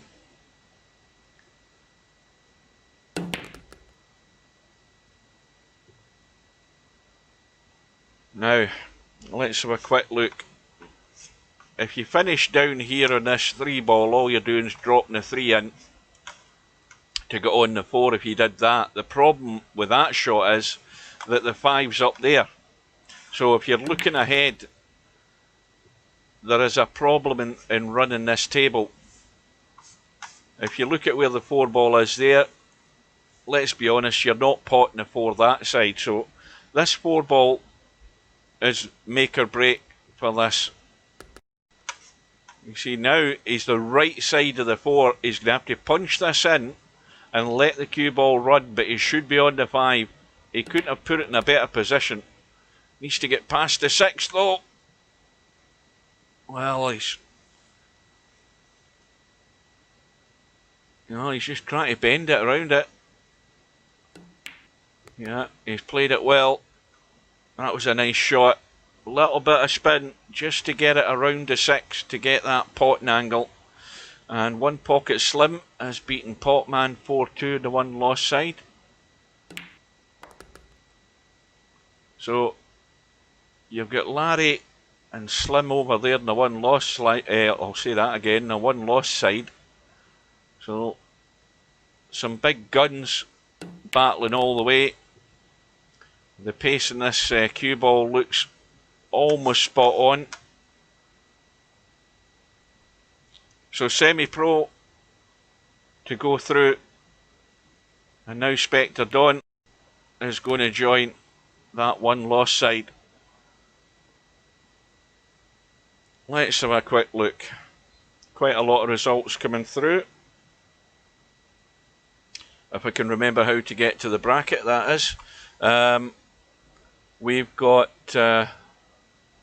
well, the match that's just finished, and we've got LS3 against Rez. LS3 given 7 and out against Rez, and obviously semi-pros line and weight there. If we look at the one loss side, excuse me, we've got Mr. Bill against Bankster, and it's 3-1 to Bankster at the moment on the one loss side. Let's just jump in that one. And I don't think we're going to be able to do that because that match may have finished and it's just not updated in the bracket, and I'm right enough.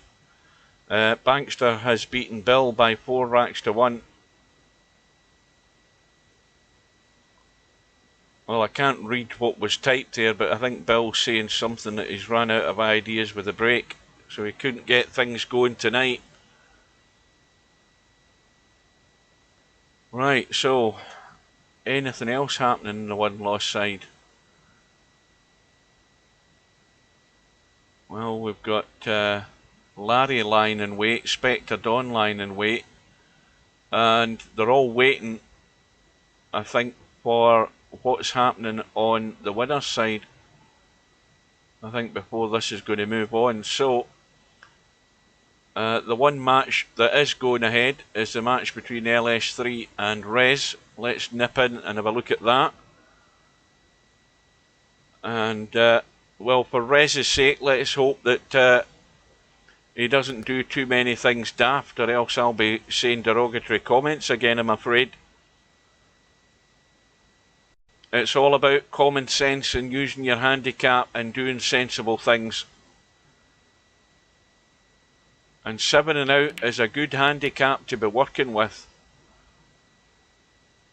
But is Rez going to be given enough opportunities to take advantage of that? LS3's 3 racks to 1 up at the moment.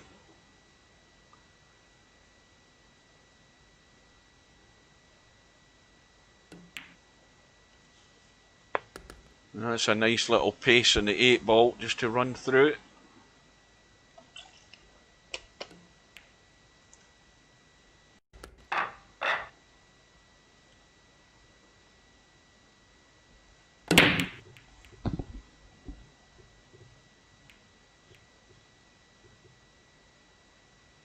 So this one is dry, and Rez at the table.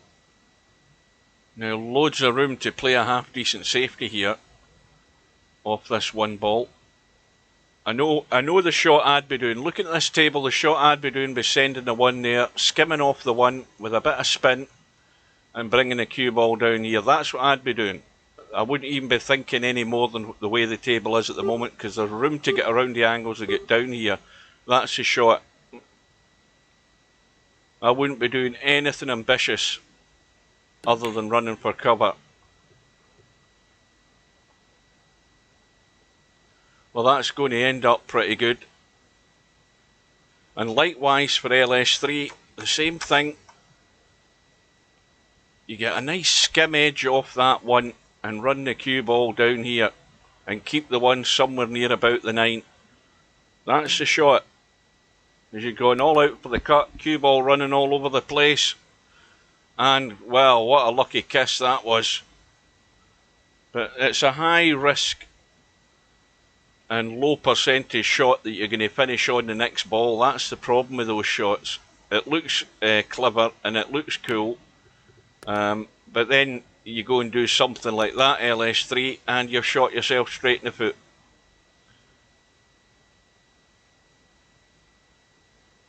Good evening to Semi-Pro.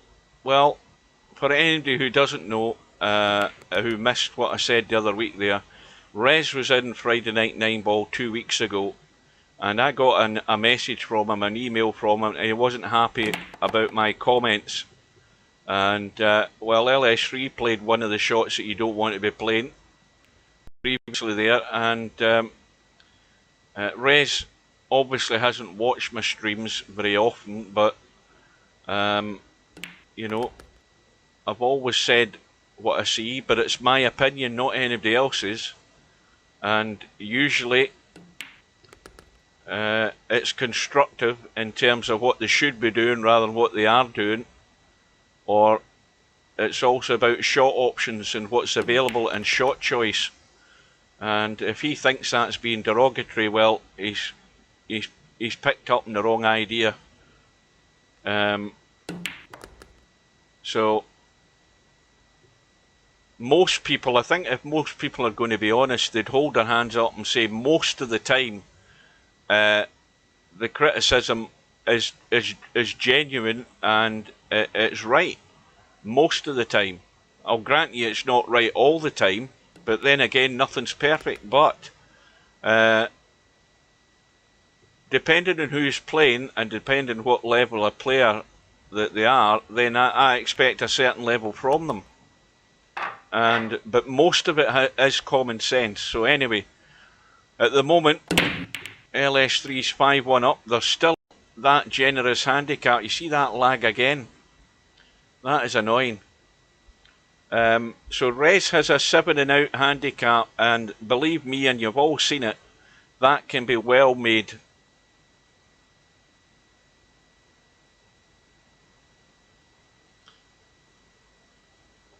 Well, the thing that annoys me, and it is a thing that annoys me about newer players, is that they don't think. They have no. I mean, you have to say they obviously don't play in real life, you know. Or if they do and they play like that, then they're never going to win much.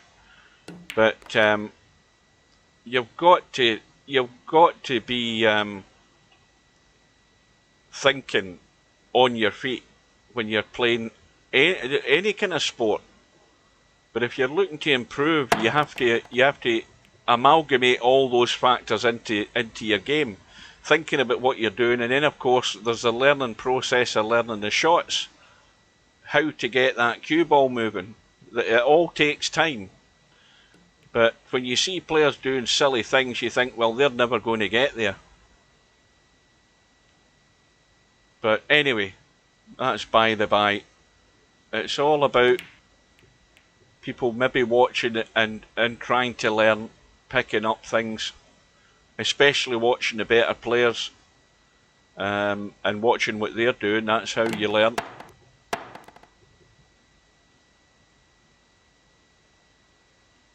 Well, LS3 is going to have ball in hand. Now, is she going to be playing to run out, or is she going to run through and try and get on that 3-9? I think the obvious one is play for the run out. The commentary's lagging as well.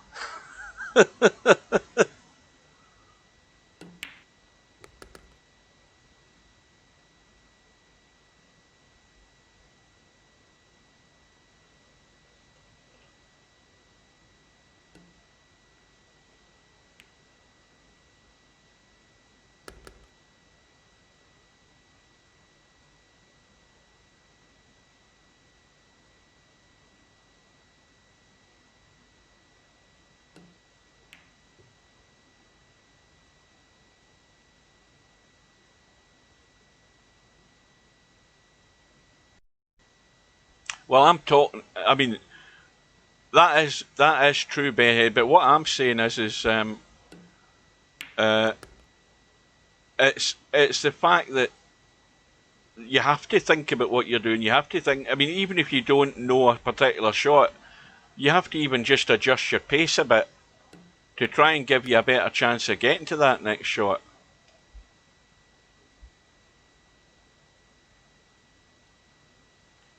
Well, I'm looking for improvement, Res.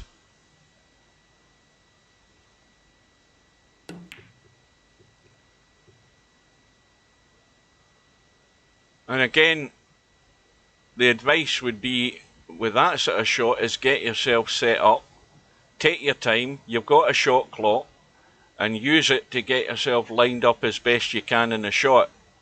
And don't rush into playing a shot just for the sake of getting the shot over. Now Res is going to have another go here, but this is going to have to be thin and the cue ball's going to have to be running anyway.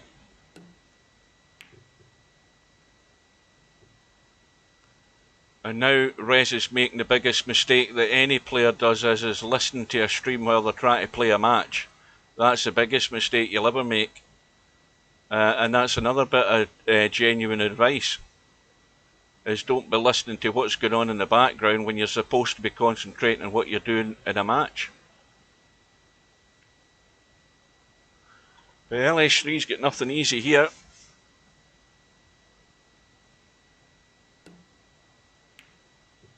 Well, that's a good shot though.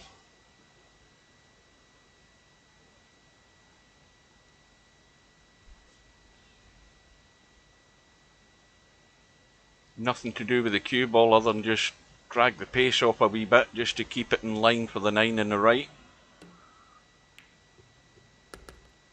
You don't want to nail yourself to the 9 though.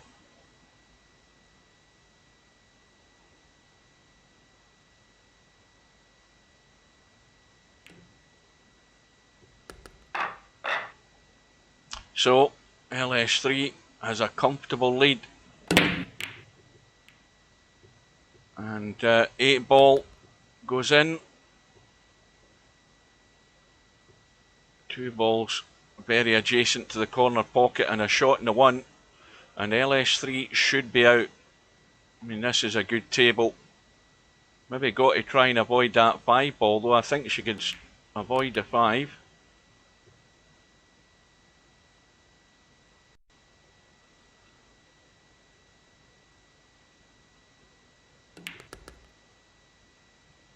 And this has gone 2 straight on this 3 ball.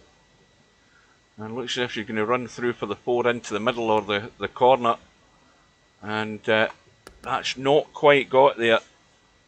It's now in that no man's land territory where you're either here or there for whatever pocket you're going to choose, and neither of them are easy. Again, well played for the pot, but short in the position. Another. Well, there's a reverse bank on in this 5 ball, but it's going to have to go straight in because they're certainly not going to double bank these now.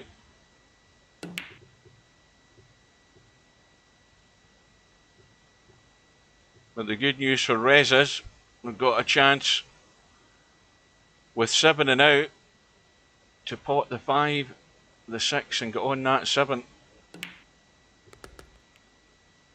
and not do something like that.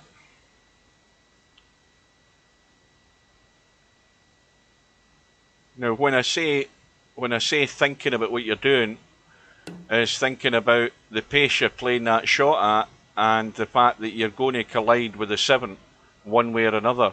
So therefore you have to hit it hard enough to nudge the 7 out the way and try and get the cue ball in play. That's what I mean about thinking about what you're doing.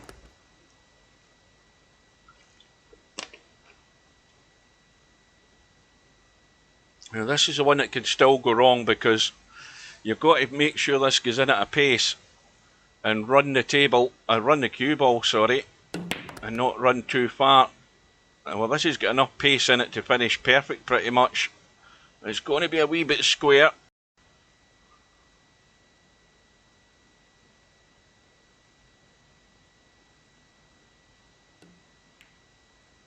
And LS3 goes through by 7 racks to 1, but Rez is going to have everything in their favour in that 1 loss side, given 7 and out against even whoever it is, Slim, Larry or whoever. They're going to be under pressure. The question is Rez going to take advantage of that handicap? Meanwhile, 1 pocket Slim is 3 racks to 1 up against Bankster on the 1 loss side. And the winner of that match is the one that goes through to play Spectre Dawn. And Larry is now up against it against Rez. Larry's given 6 and out against Rez. And that is a big advantage for Rez. And meanwhile, Semi-Pro is about to play LS3 for the hot seat match to see who goes through to the final. But in the meantime, while that's going on, we're going to go in and watch this Larry and Rez match. Because that is going to be tough.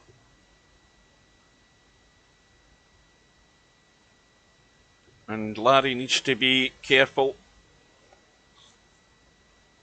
I think weird things are going on here in this room because we've seen a lag from one player and we've not seen a lag from the other player. I think we've got serious lagging problems tonight.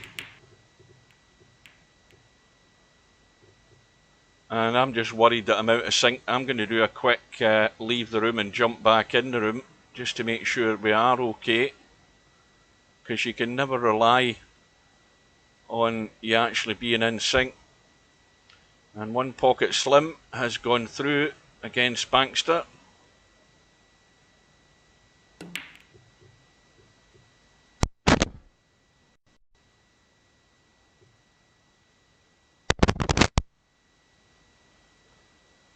Of course, the danger for Larry is that with 6 and out for Res, you know, any of these balls go near a pocket, particularly like the 7 ball up the top of the table. Larry can't send anything up that end of the table.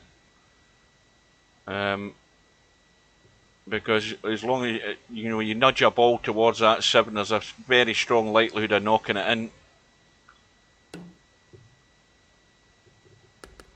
Rez has missed the kick, but Larry's got a problem ahead. The problem being the 3 ball. And that gap, there's no way the 3 ball's going past the 6. But Larry's did as best he can to get on it.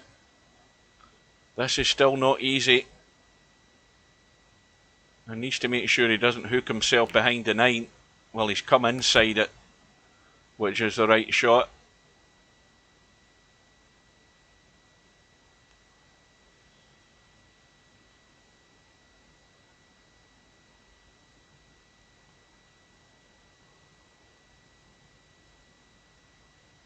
Now, a bit of travelling to be done here for Larry. Wrong side of the 4, has to try and avoid the 6. And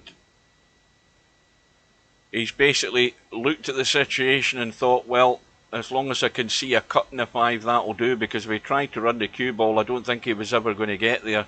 There was too much traffic in the way. But this is where Larry's under pressure. He can't afford to make a mistake now, because it's now the business end of the rack, and Rez has got 6 and out.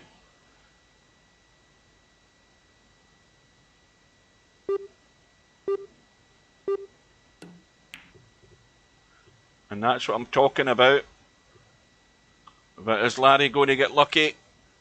Well, he's left it really awkward. But Rez needs somehow to get this 5 ball in and have a shot in the 6. But he can pinch it.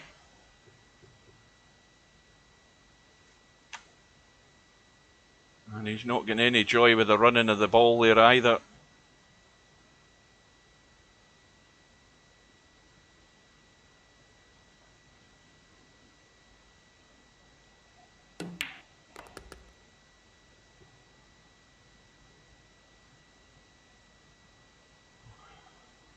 Looks fairly straightforward for Larry. Just use the angle that he's got in the 7, and the cue ball will come up high enough for the 8.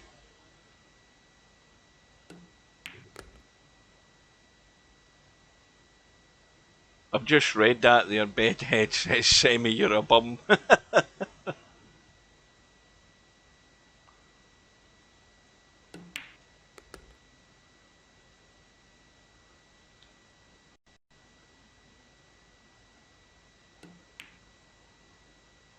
So Larry's got 1 on the board, but he was in danger there. And if Rez had been left an easier shot in that 5, it could have been all so different. And Larry's had 3 balls in the break. And he's also got a shot in the 1.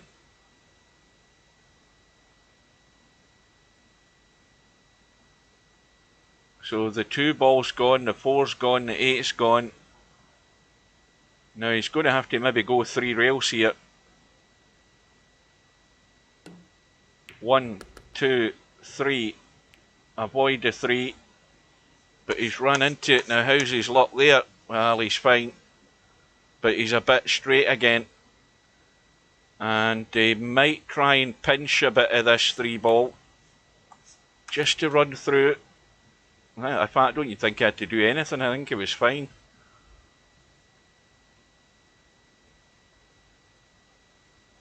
Every time Larry gets to this 5, 6, 7 situation, he's got to be doubly careful.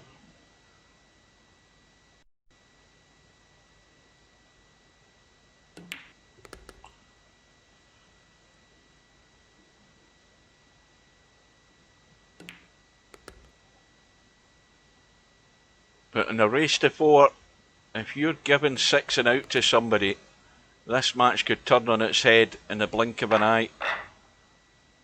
We've seen it happen before. But Larry breaking, and something flew in. Goodness knows what it was. And he's going to have no shot because he's right over that 3-ball. Chinese snooker, as we call it in snooker. Right over the 3-ball. This is really, really tough. He could be just pushing it down towards the 2. No, he's trying to drop it in. He's played it well. And is there enough room to squeeze that past the 6? Yes, there is. But he's just going to have to leave the long bedhead cut here in the 3, I think, unless he wants to be a bit more aggressive, and that's not bad.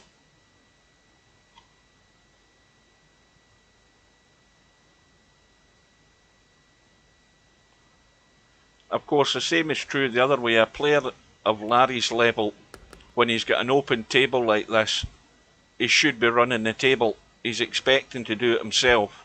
And so, regardless of what handicap he's given, it makes no difference. As long as Larry's at the table and all the balls are on, it's only going to be an unforced error that's going to let rest to the table here. Now this is the one where he has to avoid the 8-ball, and he's going to have to maybe pinch a bit more angle in this 6 to get it moving with the spin. Come inside the 8-ball, which he has done, and that's perfect because it's got a perfect angle in the 7 to allow him to do whatever he wants to get on this 8.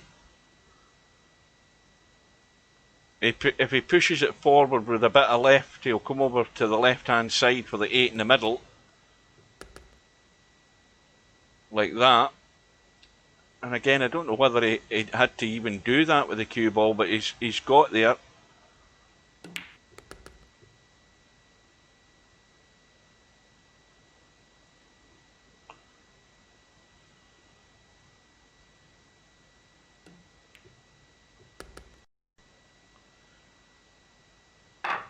So Larry 1 away.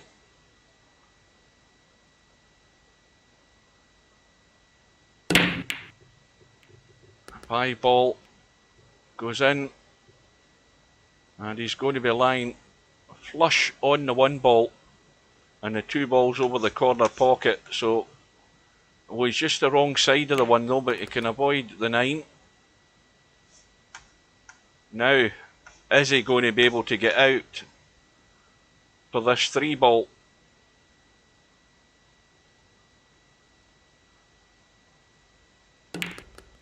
Yes, he is.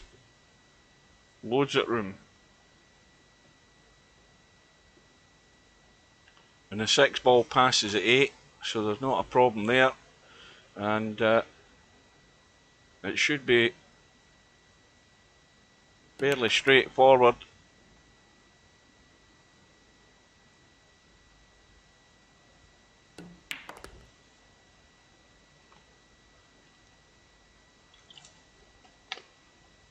Well, this is just a race to 4. I think Roy had like 2 shots and none of them were easy. But he's been gifted a start here by Larry, and that's what can happen. And all of a sudden, he's on the board with a break.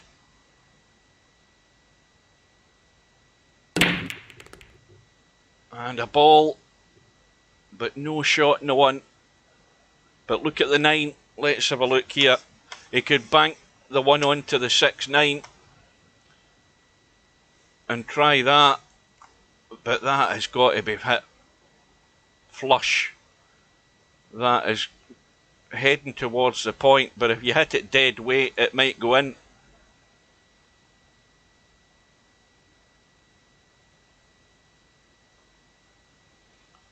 Now you could also punch the 1 up the table and try and drop behind the 4.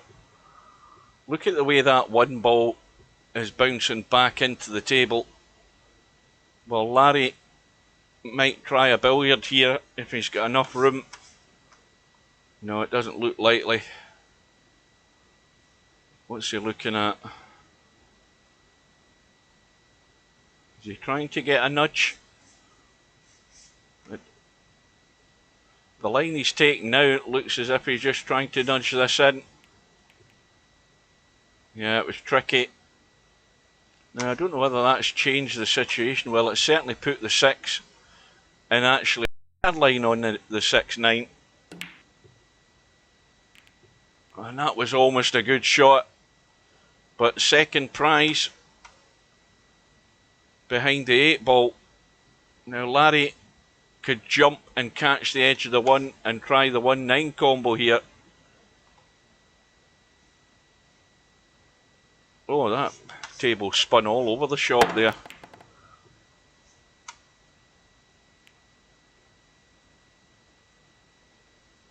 Well, this is a chance for Res. I don't know whether cutting the 1's the idea, but certainly a little billiard off the 1 onto the 4. But you've got to rely on luck that you're going to have a shot in the 1 after this, because you don't know where it's going to end up. Just got it a bit too thin. But again, might have second prize. Nope, maybe not.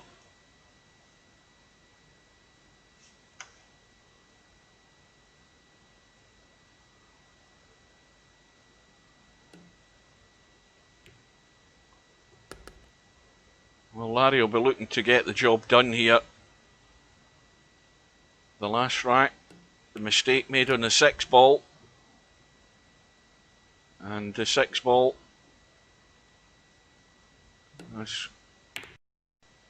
Oh, big lag again.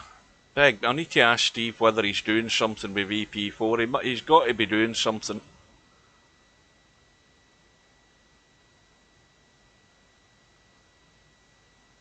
That's the only time I ever see that in VP4, where's the cue ball ending up. He's fine. But he's a bit straight. Yeah, the only time VP4 ever has this lag going through the game is when Steve has added bug finding software into the game. When he's doing analysis or whatever on something, that's usually whenever you see that sort of thing happening, that's what's going on.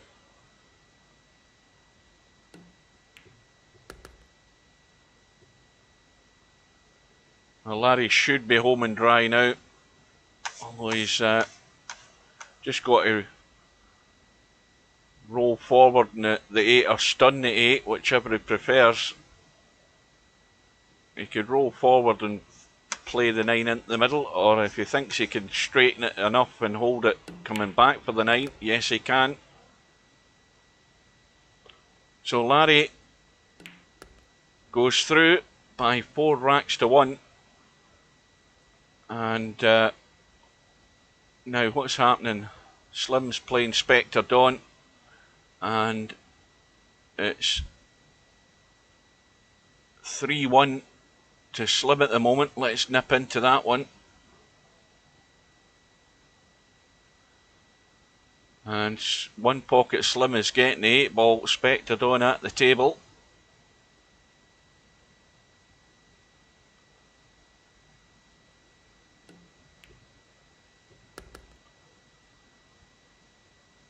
And could have done with just a wee bit further down for the 5.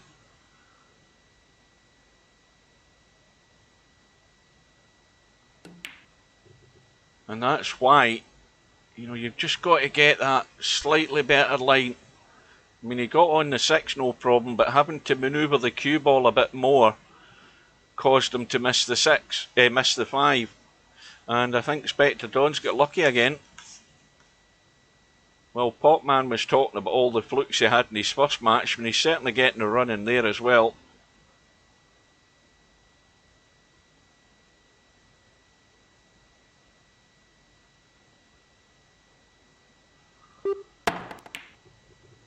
Oh, and it's hung up the 5. And Slim... sorry, not Slim. Spectre Dawn.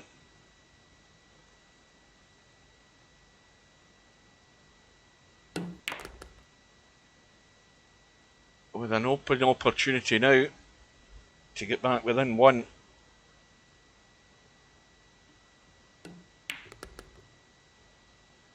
Needs to keep running.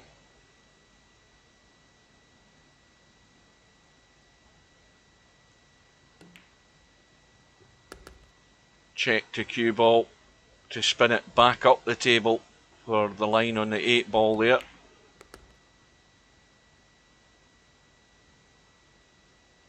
And of course now Spectre Dawn will have the break and the chance, if he can get a ball and a shot, to take the match all the way.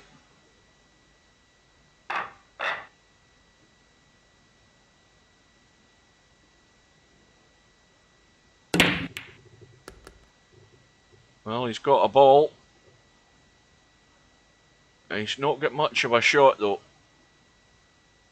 But there's certainly enough covering balls at the bottom of the table. And he's tried to use the 8. And he's got there, but I think this one ball's too close within range to try a jump shot. I don't know whether he can, but well, he's having a go at it. Danger here is actually jumping over the 1 ball rather than just the 8 ball as well. It's so close. But Slim thinks he can do it, and he's scratched off the 4. And this time, Spectre Dawn has them all there. They've all got a pocket. The 5 ball's going to be the problem. If there is a problem, it's getting on the 5 from the 4.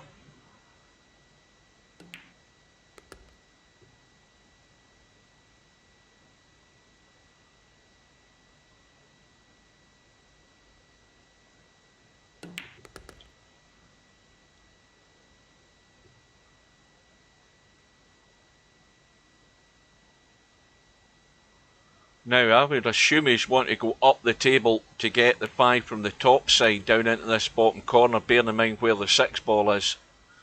And he's got just enough angle to punch this in and get the cue ball moving. Well, he's playing it the other way. And this is always a danger. If he gets this too flush, he'll catch the knuckle in that middle pocket. And he's played it well.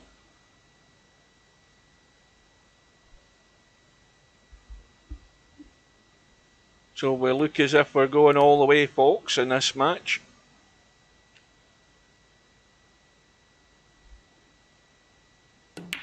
Quick look at what's happening over here. Wait a minute.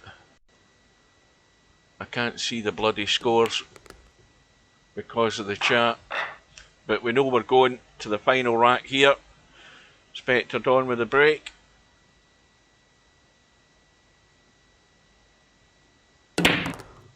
Again, has a ball. And I think this time, no, he's not. I thought that one was going to bounce to the left. But he's still got a thin cut in the 1. And the angle that he's got, if he can get this cut, he's got to be on the 2, provided he doesn't go around and run into the 2. And he's avoided that. And now the important one. This is by no means easy. Big distance to travel here with the cue ball.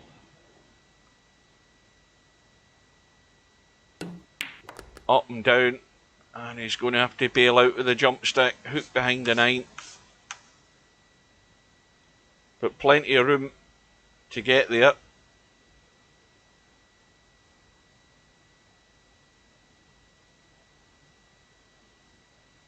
Oh, 3-2 to LS3.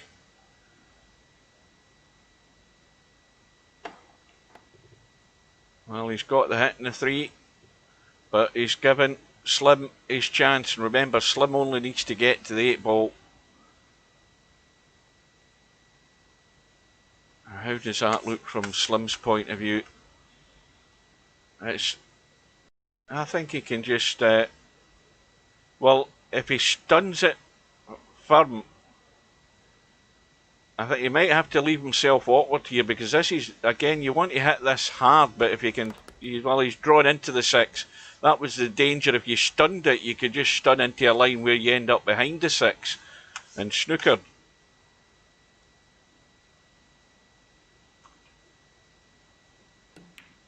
Bit of inside right there. so that when you hit the top rail you square the cue ball up into a line back into the table rather than it running left. And it's Slim that's going to go through. Inspector Don's run has come to an end this week. Inspector Don is through by 4 racks to 3.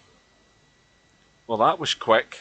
It was such a lag that, it was 8 ball, wasn't it? That's my head lagging at this time of night. Right, so Slim goes through and he's going to play Larry in the one lost side, and meanwhile we will nip in to the semi-pro LS3 match. It's all square, this to see who gets to tonight's final, and player 2 LS3 is getting a 7 ball, which again is a good handicap for LS3. It's a good enough standard to get there. And push out played by semi-pro. Now LS3 can play from where she is or put semi-pro back in, which she's done. And now is semi-pro going to line up and play the combo on this 1-8.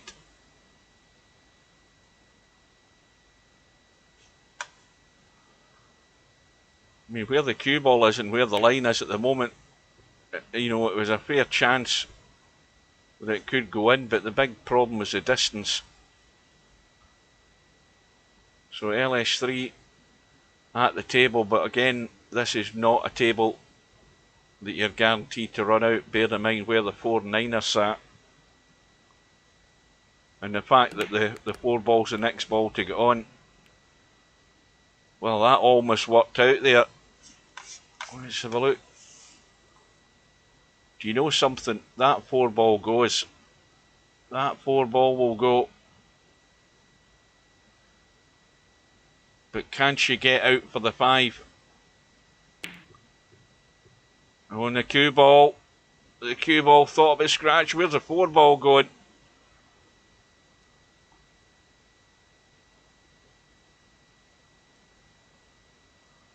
And that might be LS3's chance gone in this rack. But it's still a little narrow window to get on this 6 ball. Certainly from the left hand side. From the right side you need to be up above the middle pocket in the right. Just about there for semi-pro to have the shot on the 6. And now maybe 2 rails would be a danger here. Yeah, again checking the cue ball to stop it running around the angles and bring it into line in the table.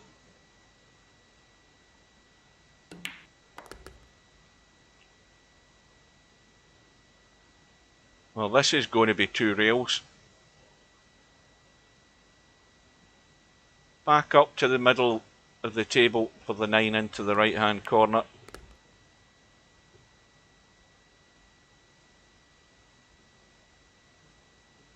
And semi-pro goes into the lead with the break.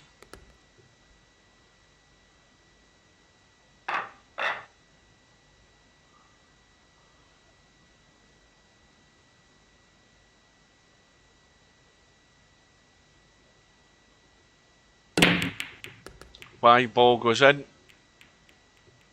Well, that little nudge there keeps the 1 in play. Now does semi-pro go all out to pot the 1?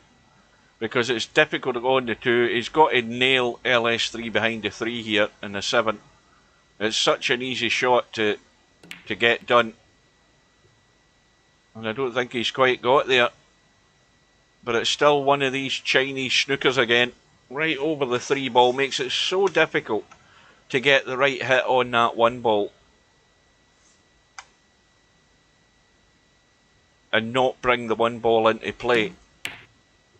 Well, she's had a go at the bank, played that well. How's the luck in the 2? Well, if you get right behind the 2, and you were like that with the cue ball, you can certainly cheat the pocket. But looking for cover, but it's not quite there because it's an easy hit. But once again, there's only half of the two ball shown, and Semi-Pro's going to be hitting the left hand side of the two. Could even pot this two, believe it or not, but that would be a bonus.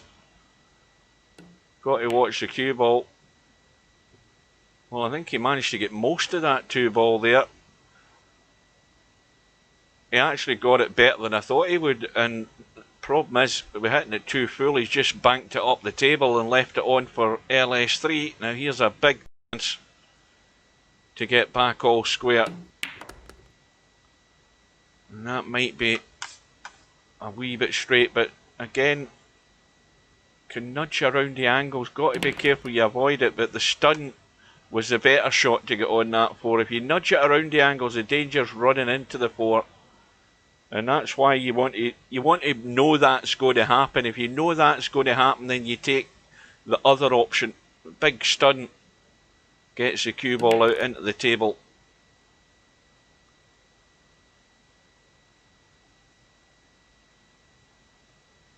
Now again, this is betwixt and between, as I say. You can cut it into the middle, but the cue ball's running, or you take it straight up into the corner, which is a simpler shot. And of course now, it's just the 7 ball to square the match.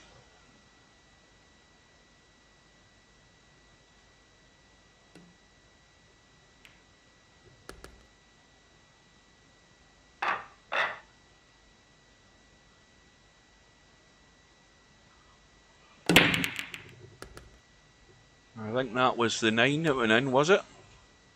I think it was. Oh no, sorry, it wasn't the 9. What went in there? The 3. The 3 and the 5. Why did I think it was a 9 ball?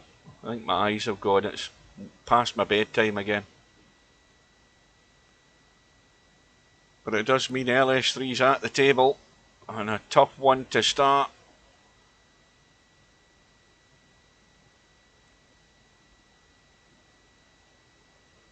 Well, the only thing you could say about this table is the 8 ball's a wee bit awkward, but only because the 9 ball's there. But other than that, there's plenty of room to get to the 8.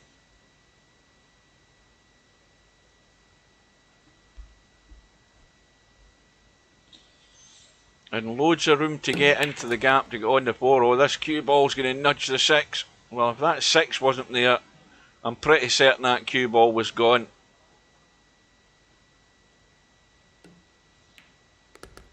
Oh, what's Semi-Pro done here? What has he done here? Well, the only place you could end up stuck behind a 7 and trying to bail out with the jump. He's got enough room just to get there. And now this needs another good one. And of course this is LS3's money ball, this 7 ball. So Semi-Pro has to get it, or he has to get it safe.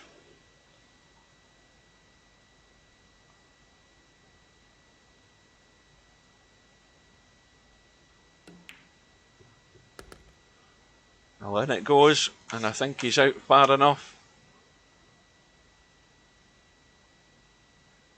Well, it looks as if he's wanting to go 3 rails here.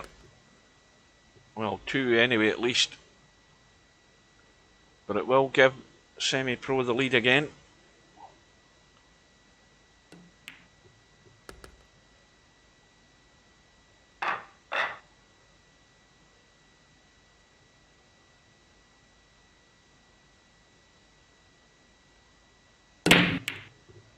Seven ball goes in the break. Something else went in, something else went in. We've lost the 4, the 7 and the 8. Semi-Pro with a possible bank in the 1. But from where he's sitting, no real chance of getting on the 2 unless he misses that 9, which is a bit of a tall order.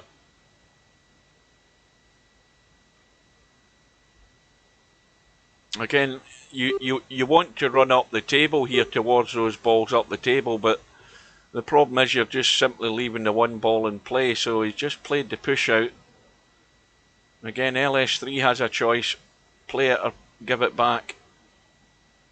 Now, if she gives it back, Semi-Pro's going to probably go for the bank.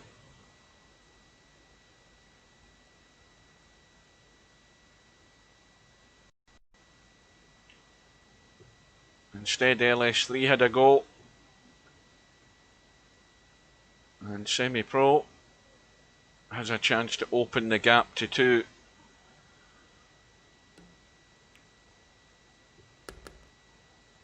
Well, I thought he'd done it again there. This time he's okay.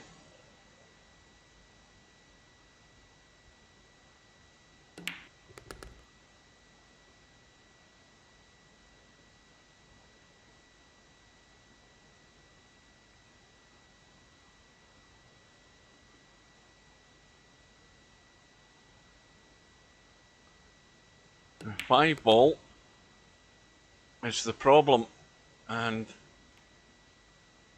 well, that's not going to do him any favours. Now,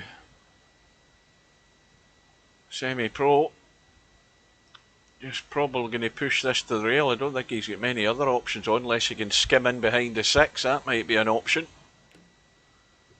No, obviously not enough room to do that. LS3 can try the reverse bank on the 5. Again, playing the shot I thought Semi-Pro would play, so we're going to get a wee bit of tip-tapping here. Good evening to Spectre Dawn. I think you used all your luck in that first match against Popman, although I never saw it, but from what Popman said, I think you used a barrel load of flukes and good running. So LS3 is given, look at that lag there, is given the option with ball in hand, and of course she has to run the table now because the 7 ball's gone, but that shouldn't be a tall order. I think everybody's gone to bed, Spectre Dawn.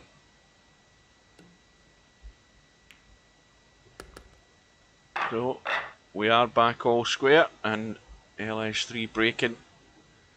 Rack number 11, wanting a ball and not getting anything, I don't think. Well, I think the bad news is she's got a ball, but it's a cue ball, and that doesn't help. I'll just have a quick blow at my nose.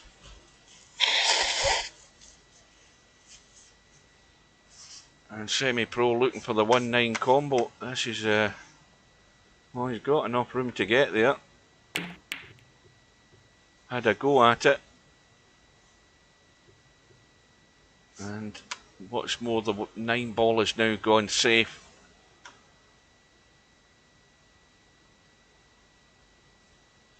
And it's slightly awkward for the 3 ball.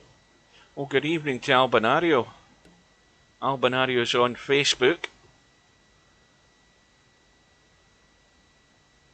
I've still got exactly no viewers on Twitter. Absolutely none.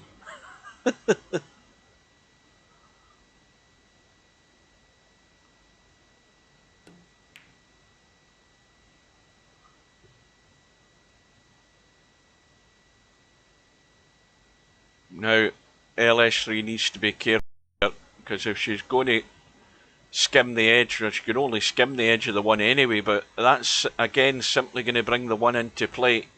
And if the cue ball goes over behind the 2-6 and comes out into the table, depending on the pace she plays here, she's just going to give Semi-Pro a free go here. Got to be careful.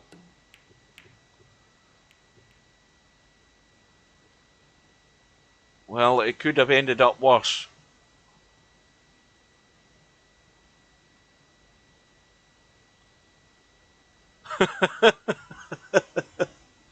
Oh well, you could have done with sort of spreading it over the whole tournament.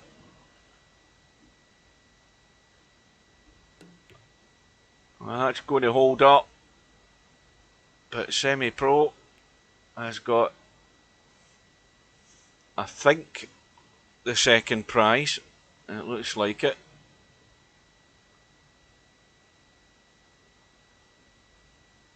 This is a bit of an ugly shot here. This is really all hit and hope because you haven't a clue where it's going to end up, but ending up there isn't bad. And the 8 ball into line as well. So that's a little bit of good fortune that you need, especially when you're getting a 7 ball, because it can keep you in the game.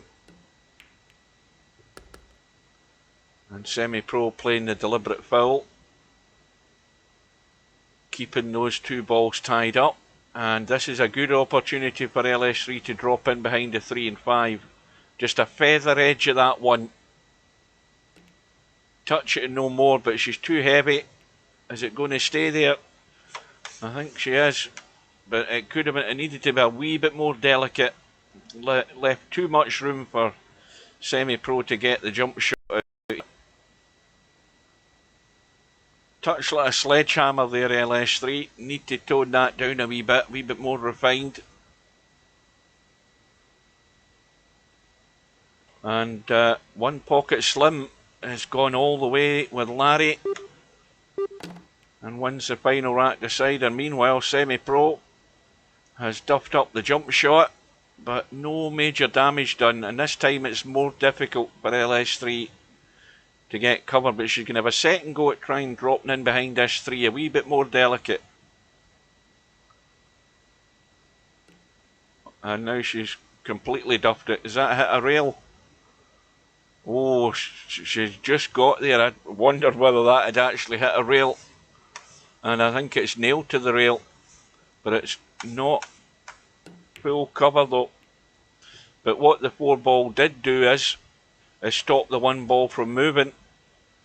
And now LS3 has her chance.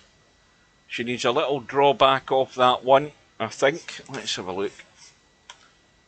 And needs to draw back far enough to make the 2 ball. Well, it's a better shot. The stun out into the table's perfect. Absolutely nailed that one.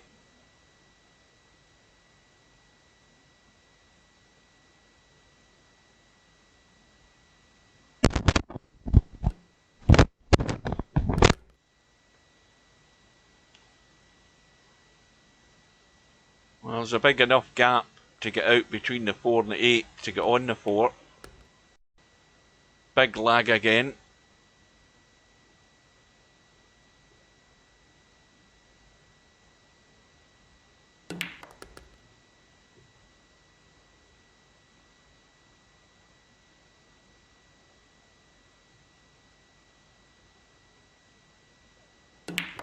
And this is a shot that makes or breaks it. And pretty nice on the 7. So this to take LS3 1 away from tonight's final. And in it goes. Now, ball and a shot.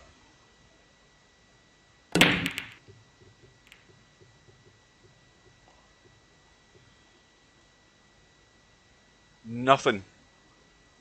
And it's going to be another jump shot, I think, for Semi-Pro. And the 2 ball is not really going anywhere. And this cue ball, you know, the angle that you have to pot the 1 means the cue ball's going sort of this direction. And he's not really going to have much of a shot. If he goes, yeah, he hasn't got the pace in it. The height you have to jump at takes all the pace off the cue ball because it goes up and down and drops dead. Now looking to get some sort of cover, and that is not the best of safeties, I don't think, by Semi. He hasn't got there. And what's more though, there is another big gap for L3 to bring this cue ball across into the gap to get on that 3. The angle's good in the 2, it's all about the pace. Well, she's played the stun to get inside and around and avoid the traffic. Again, well done. Now you could go again forward. It needs to hit it though. Needs to hit it. And this is what you don't want because the cue ball's now running.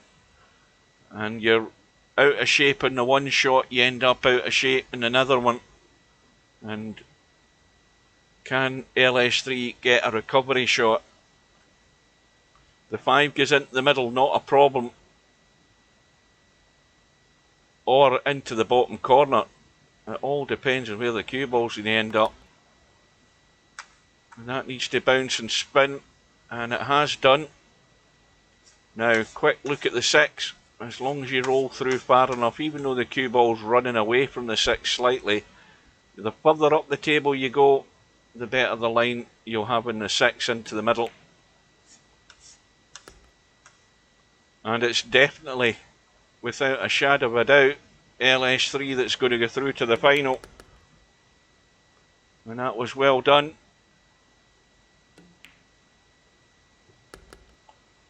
So LS3 is through to tonight's final, and she beats Semi-Pro by 7 racks to 5. Semi-Pro, of course, over to the one side where all the action is now. LS3 can go get a coffee, and in the meantime, we're going to be jumping in to the One Pocket Slim Semi-Pro match once the room goes up, and this is a semi-final. Can Semi-Pro get revenge on LS3, or is One Pocket Slim going to go all the way tonight? Well, the room is up, I'm getting in, and we're just waiting for the players to arrive.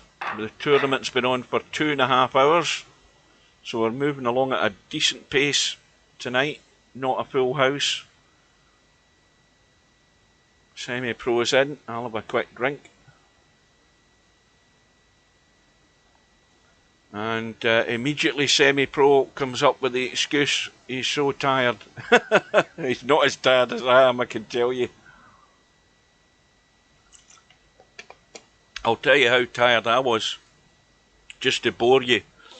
I was building my, if any of you had actually watched my little video I did on No Man's Sky the other day, where I've already built a big pyramid. I was in today building a staircase, and I was so tired I had to just pause. I didn't even pause the game, I don't think, but I fell asleep in my chair for an hour and woke back up and I had to shut the game down. That's how tired I was. Could not keep my eyes open. So Semi-Pro breaks off. Remember, this is one lost side semi-final match, and it's only the race to 4, and One Pocket Slim is getting a 6 ball, and that is going to hurt Semi-Pro big time if Slim can get his act together. But he's obviously got an immediate problem, not potting the 1, but getting nicely on this 2. He's got a nice angle to get across, and he's going to end up inside, but it's not bad, and the line looks pretty good. Let's have a look. It's always better to get behind the shot to have a look at the line. Well, it looks fine enough to me. Just to drop out for the 3, and that's perfect.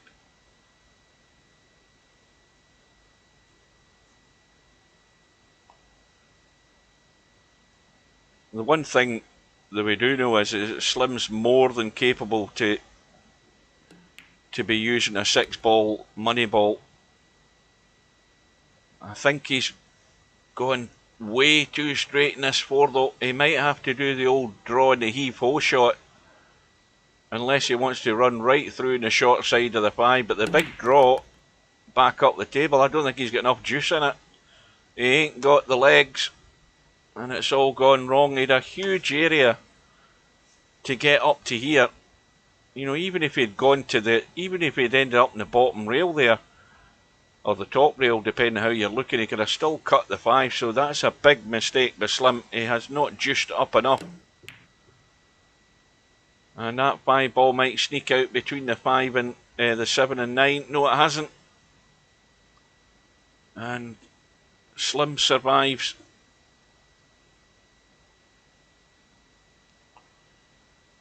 This is ugly as well. You can obviously only see the left edge of the 5. The cue ball's not going to go very far. He's giving it the old kick and hope. And, well, if I was Semi-Pro, I'd be quite happy with that.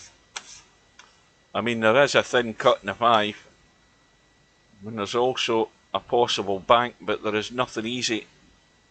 Now he could push the 5 into the 9 and run for cover with the cue ball. He use that 9 as a stopper. He's looking at the cut, but of course it's not the cut that matters, it's getting on the 6. But I'd be using the 5 as a stopper and running to the length of the table here. I would take that risk. But as I say, these guys, you know, if a ball's on to be possibly potted, they'll have a go at it. And Slim's tried the reverse bank. And, well, it's not bad considering where the 6 balls is sitting and where the 7 balls ended up, because Semi-Pro's got no shot in the 6 unless he plays a big cut and drags into the cue ball to run into that 7. He doesn't look as if he's doing that though.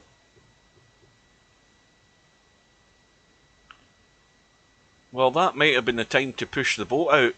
You know, go all out 100% and cut that 5 with a lot of draw on it and try and run into the top rail and chip the 7. Maybe he didn't think he could play it. Well, one pocket Slim's got a simple safety here. You know, the feather edge of the 1. Yeah, maybe it was too thin. Feather edge of the 1 and right hand spin to bring the line into the 7 ball. Well, he's hit it too thick. It needed to be thinner than that, but he's got the distance. But likewise for Semi-Pro, it's a feather edge, and the distance always causes that problem, and that's brought the 6 into play, and Slim will have a go at this even at that distance.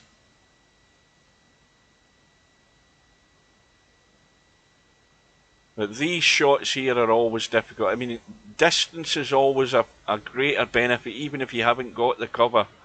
If you can get that distance, it makes the player coming in looking for that edge, that thin edge. And it's such a big ask to get it right. You see, that's why that ended up like that. But the end result is not bad. But once again, this time Semi-Pro needs to hit this 6 ball a bit thicker. Well, I don't know what Semi-Pro tried there, but he's the old capo rush of blood to the head, and it's all gone tits up, as they say. I don't know why he didn't play the 6 ball a bit thicker onto the 9 and run down. That was a safety. And in the end, he gifted the rack to Slim.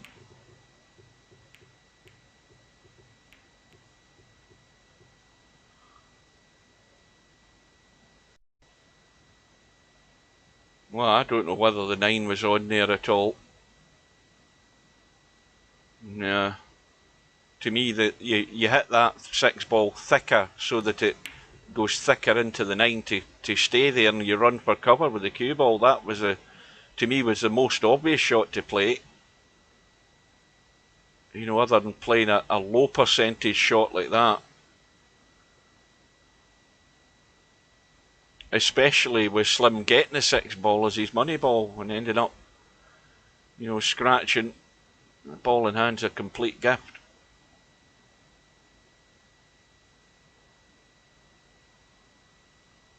And one pocket Slim having to bail out, and that's a good shot.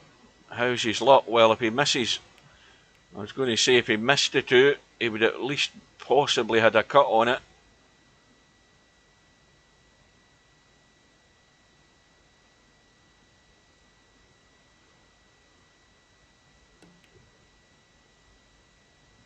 Oh, that was a delicate little shot. That was excellent. Lovely little touch. And the cue ball dropping behind the 9, albeit plenty of room to jump over the 9, but the 2 ball is safe.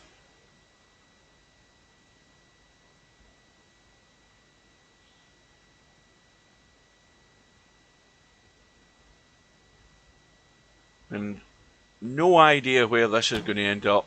And again, semi-pro not getting the jump right. Ball in hand for Slim. Easy 2-ball down the rail to start. 3-ball across the side. And he has to get the top side of the 4 and shoot it down past the 5. Or play an ambitious combo from the 4 onto the 8. I think he's got to get top side of the 4. There's plenty of room to get past the 5. And has he got the angle on the 3? Yes, he has. So he can drop over behind that 4 and play it down south here into the bottom right hand corner.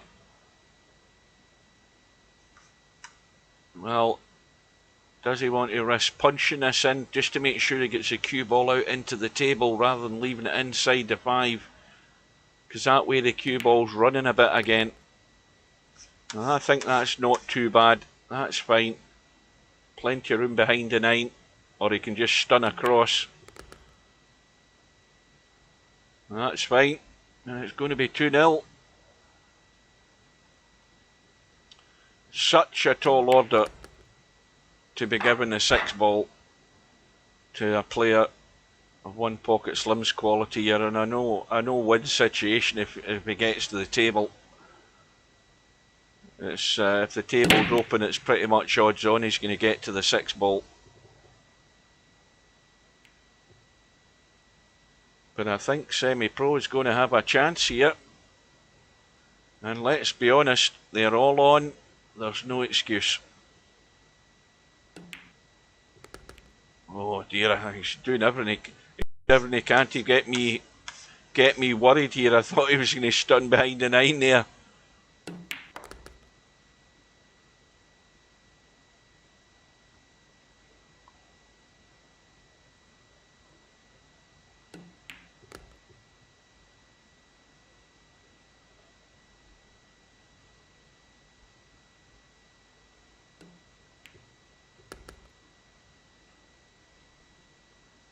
Well,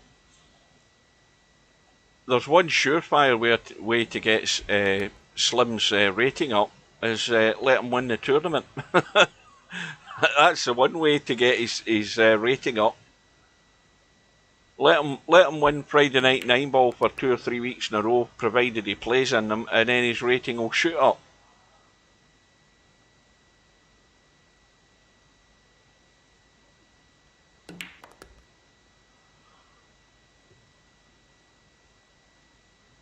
You know, Semi-Pro will be on the board.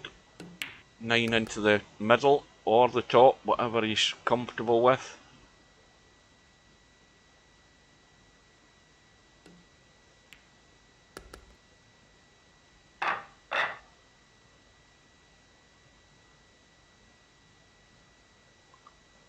Yeah, because most of the people that are playing in those tournaments, you know, you're not going to get players like Spectre Dawn and Semi-Pro playing in all those tournaments in the afternoon.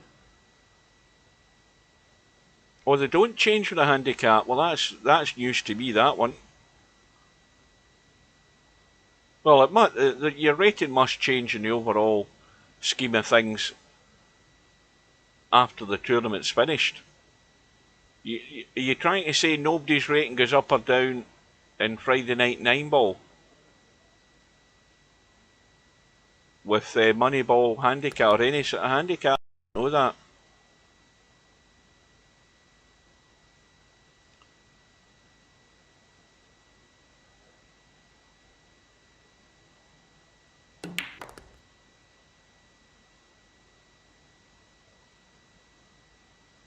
Oh, just like the big tournaments, or the NRT tournaments without any handicaps. I never knew that.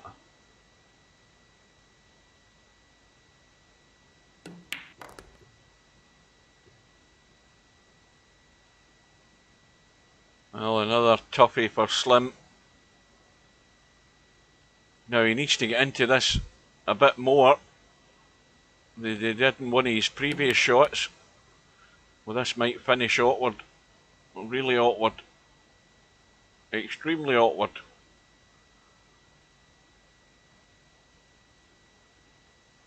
Well, again, he can bank it to... He looks as if he's lining up the bank genuine here. He could have banked it to the left side rail and send it up to the top rail. Keep the cue ball down this end of the table. Yeah, that's... I mean, see, the problem with trying to get to the 7 is you've only got that one ball to get behind, but if you play... Yeah, it's difficult to do that as well. He's going for the kick bank here.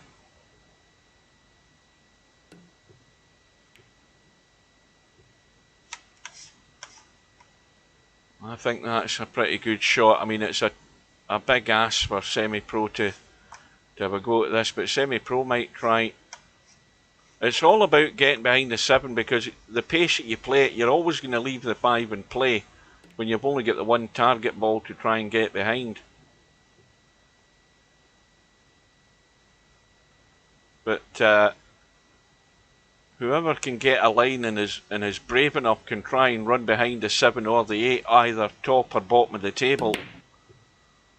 Well, Slim's had a go, and that is going to give semi-pro an opportunity, but it's again a tough one where the 5 is and where the 6 is.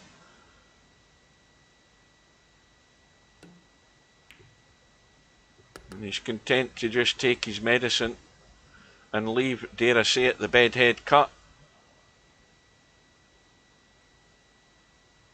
Got to be on the 7 ball, it's all about the 6. But of course that's all he needs, is just the 6 ball. I was forgetting about the handicap again. No, tell a lie, it's Slim that's got the handicap. I'm even forgetting who's got the handicap now, I'm so tired.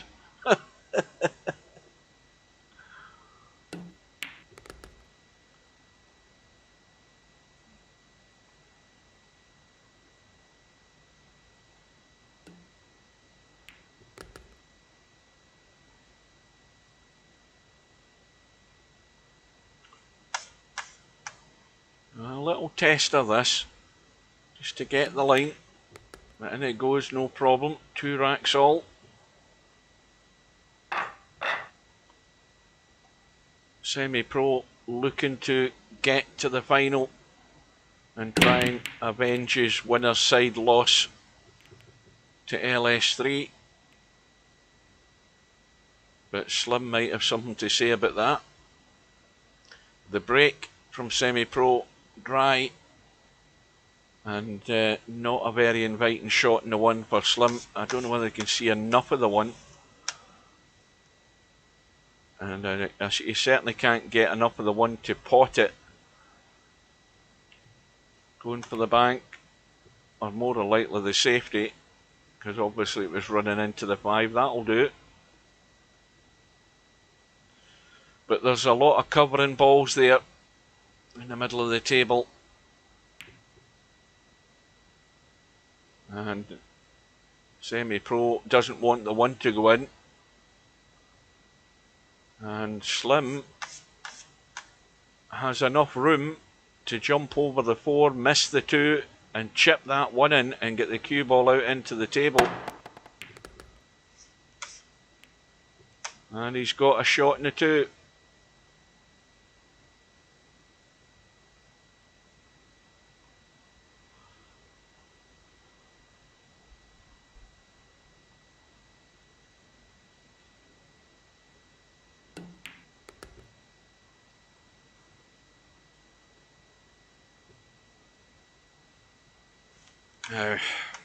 Well, this is a dead weight shot to roll the 3 in, nip over to the side rail and play the 4 into the top right.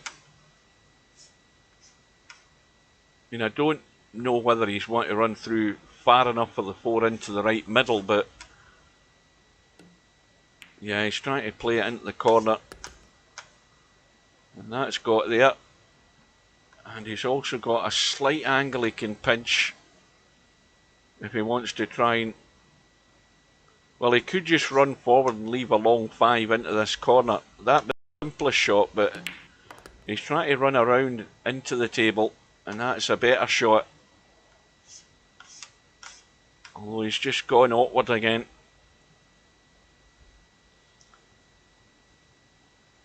these type of shots always have you start thinking about avoiding the 6 and leaving yourself a shot in the 6, and he's ended up nowhere. Well, the shot's there for the push through onto the 8,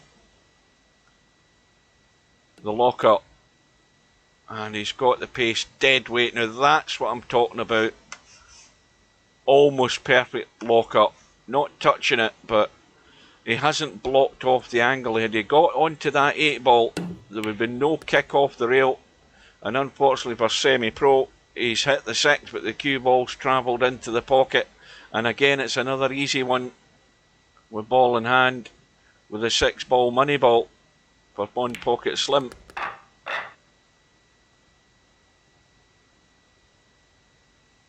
So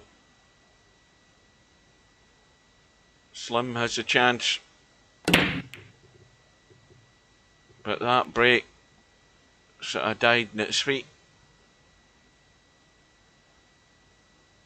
But that, well, the 1 ball wasn't going anyway, but the 3 ball blocked a path if it was.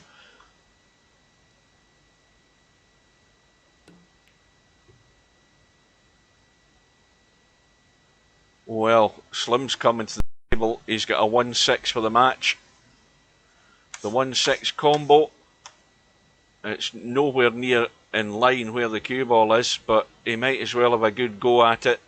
As long as he takes his time, gets himself set, and picks the line, he's got a very strong chance of this going in.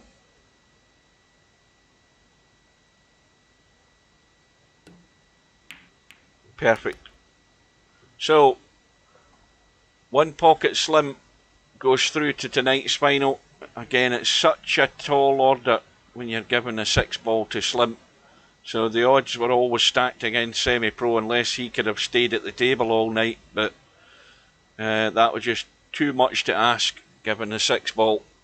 So semi-pro won't get his revenge in LS3. He's going to have to rely on Slim doing the dirty deed. And so the final, well, you're not going to see it anyway because I'm covering it up with the chat, but it's going to be between one pocket Slim and LS3, and it's a race to 9,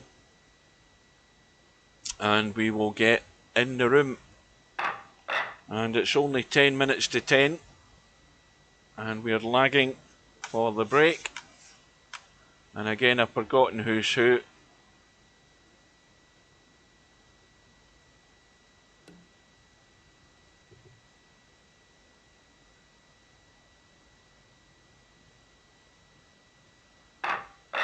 But what it is, though, is it's a scratch match. There's no handicap.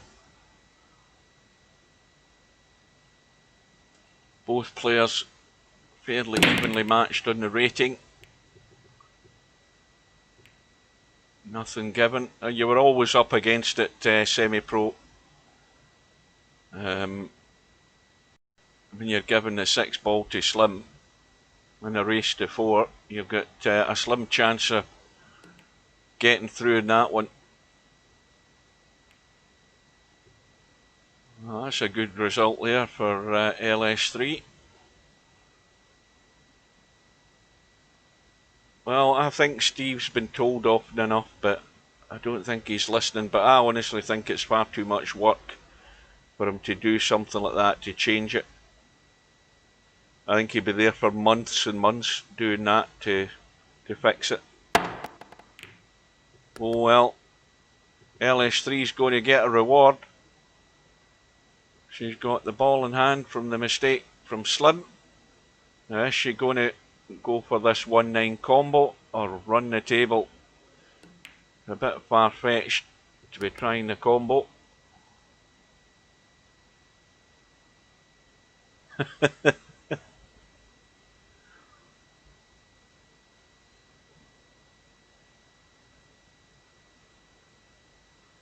Of course, Steve's going to come back and say, well, Bedhead and Semi-Pro, if you're at the table, you shouldn't be missing, and you shouldn't be given Slim a chance to get to the 6 ball, even though we know that he's good enough to get to the 6 ball. If you're at the table, there's nothing Slim can do regardless of what handicap he's got. That's what Steve would say.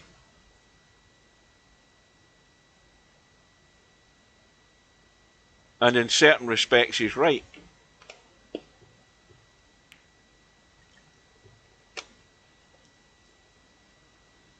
And I think this time LS3's got out of jail there. Slim left with an edge of the 3 showing, but not much else available.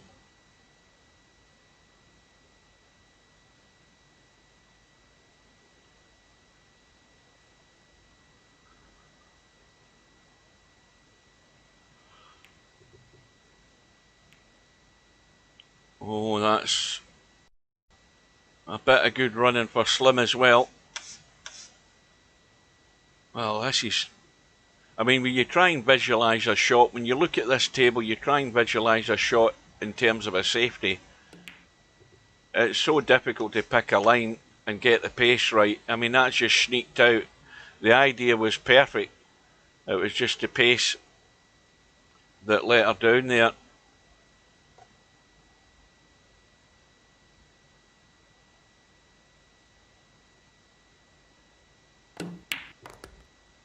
And I think that has just gone wrong again. Just got too much in it, didn't quite get a hold of the cue ball. But an easy kick to get to the 4.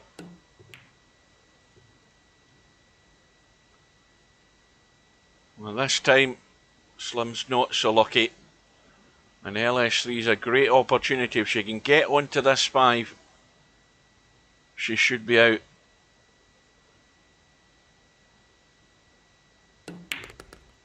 And that's perfect.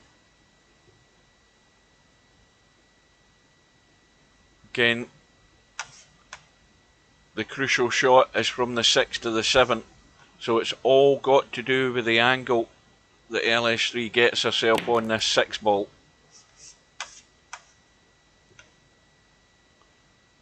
Well, this is where you've got to be brave and get the big stun in this if you're going to try and tweak across the table. But when you do that, you've got to get the line perfect in this 6 ball. And once she's spinning around behind, that's even better. Enough room to do it. And it looks like forward and around the angles, possibly for the 8 into the same pocket, but depending on the pace, it might be the 8 into the middle. Well, it might be neither here nor there now. Now she's got a choice. Cut into the middle.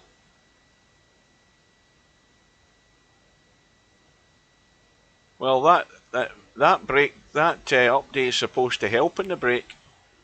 Open the balls better.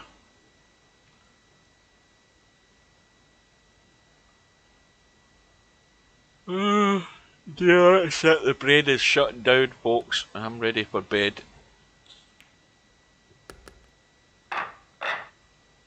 And LS3 breaks the mark, or breaks the stalemate at 0-0. And, well, there's a good break. That's how you want to break semi-pro, a bit like that.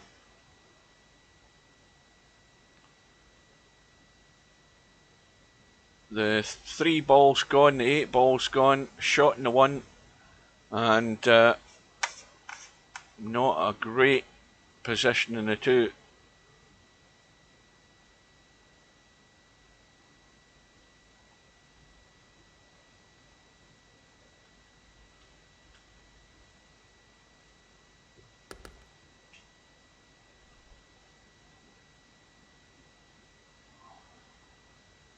Well, again, there's a small target area here to try and send a 2 up the table and come over to the 6 and 7. But the 2 ball is more or less going to be in the open. But I think, well, that's the one thing you don't want happening. LS3's kicked into the 7 there and knocked it in. and the end result is she played a very good safety and end up hook.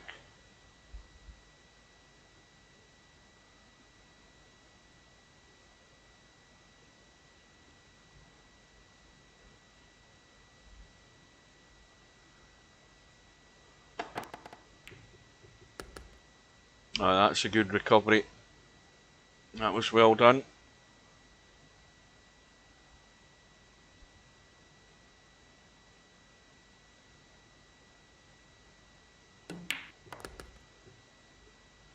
There's Steve there, blame him.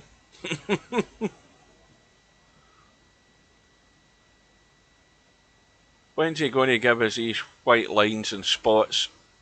He said it was easy to do. Well, if it was that easy, why has he not bloody well done it?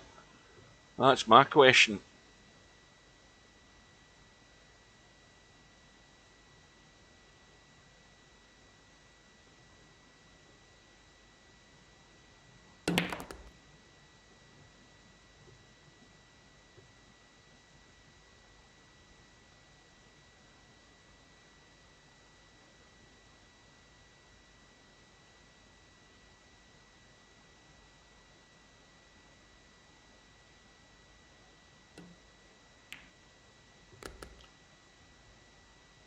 Well, S3, all these little pauses coming in this game tonight. LS3 2-0 up, and well,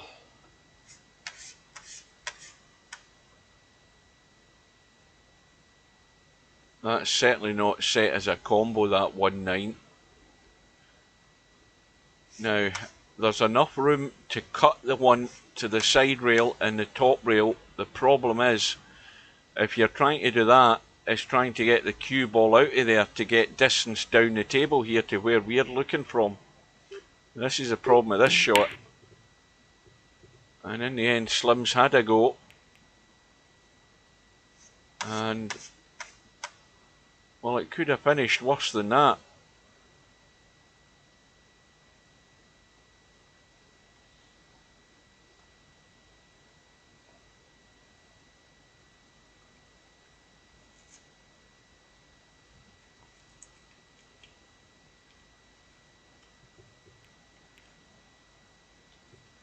Well, no damage done. LS3's missed the one.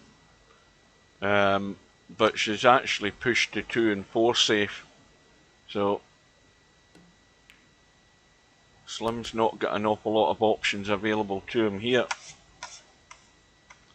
Looking to punch this around and lock the cue ball. Well, he almost flicked to 7. Has he got the cover? Yes, he has.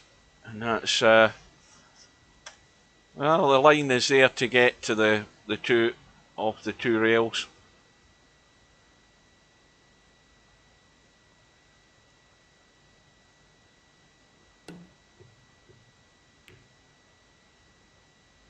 Now, is that a legal shot? Yes, it is. I was wondering whether it hit a rail. Maybe my eyes are playing up at this time of night. But Slim might have landed a bonus here. Well, it's not set again, but he's lining it up for the 2-9.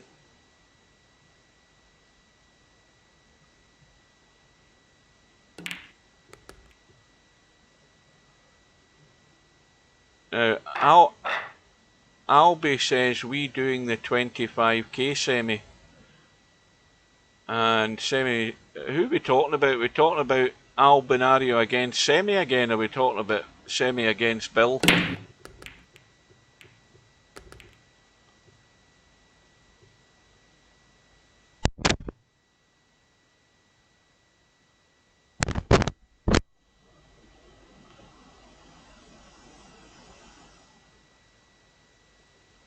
I take it none of yous have been, apart from myself, that is, none of yous been bait and stub, because he's run for cover ever since I got him that night. He's been very quiet, keeping his distance.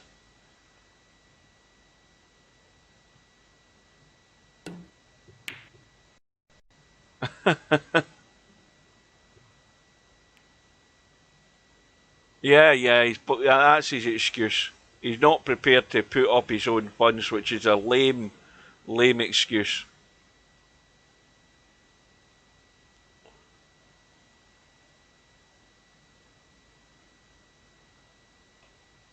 That's a bottler if ever I've seen one.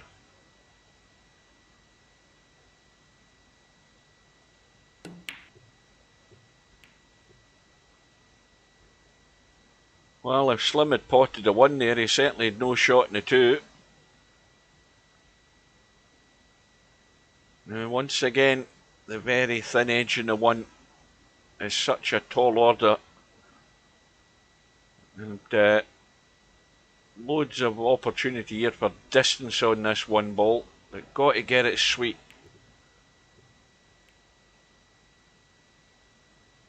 Well, it's landed up again with a possible combo, but at this line it's not good for that. I don't know whether Slim can push this 1 and try and run onto the 2 and hold behind the 5 and bank the 1 up the table somewhere, but it's so important that he gets the cue ball in the right spot with this shot. Well, he's done the same thing but onto the 5, and that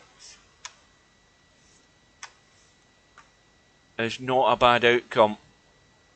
I mean, there is an edge of the 1. There might even be enough of the edge of the 1 to try and cut it and pot it and be a proper hero. Maybe not, but certainly was just enough to touch the 1.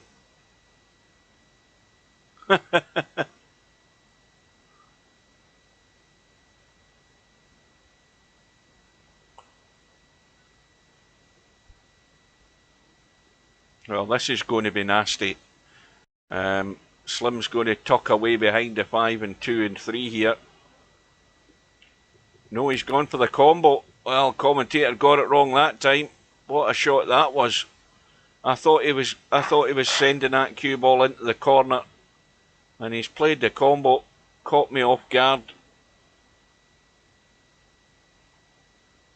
and we're all square. Well, again, the balls are breaking nice. They're all over the place, but nothing's gone in. And LS3, I don't think it's got a shot either other than the cut into the middle. And probably running into the 3-9 here.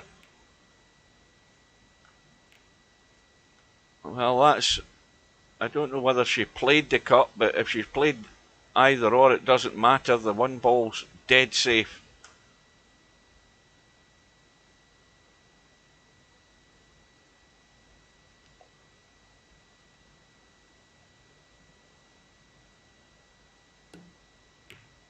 Double kiss.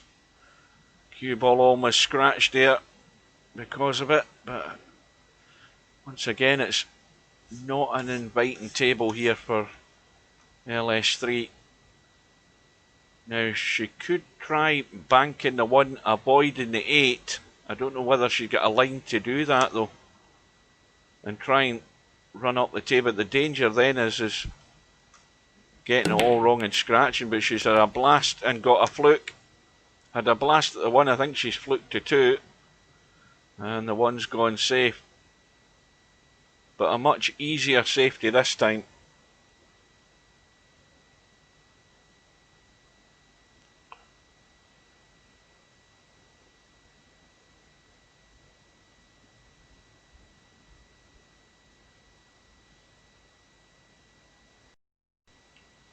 Oh, did you see that lag there? That was ridiculous.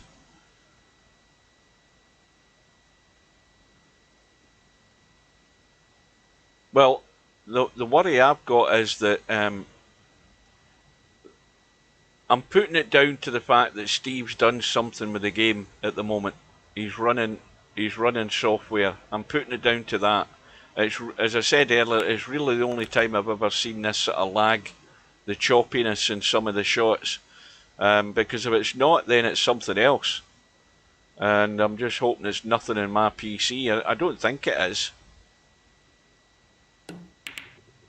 And Slim misses a combo after playing such a brilliant combo in the last rack. He's hung the 9.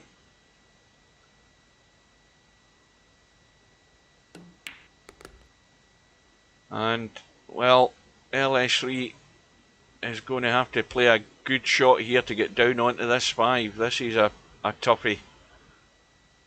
Fairly straightforward, and if she's going to draw, she has to draw the right side of the 5, and that will do. That's worked out very nice.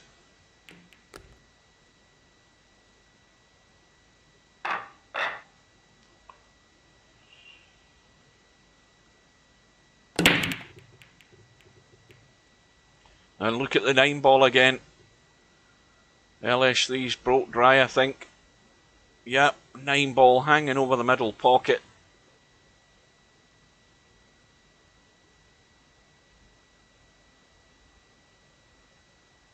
Fantabidoozy. Wee Jimmy cranky. Fantabidoozy, fantabidoozy, fantabidoozy, as we danced all night.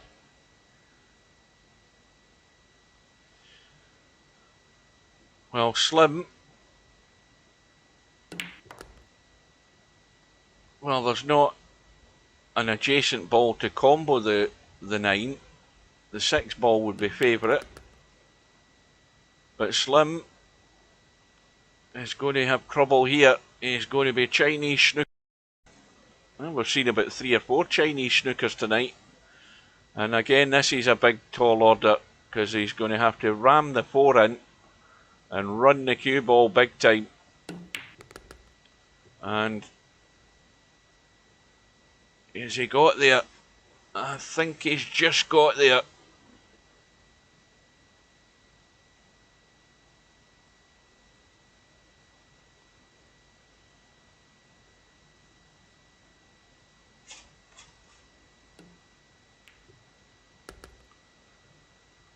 Well, he's going to have to play a 7-8 combo first of all. Just try and get himself right onto that rail, which he can do. He's got a perfect line for that. He's trying to jack up to come in behind it. Oh, that was excellent. That's a beautiful shot.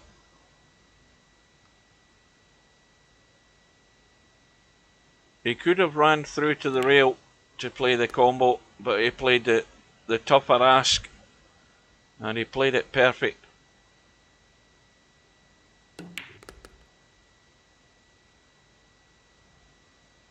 And so we're going to be back all square.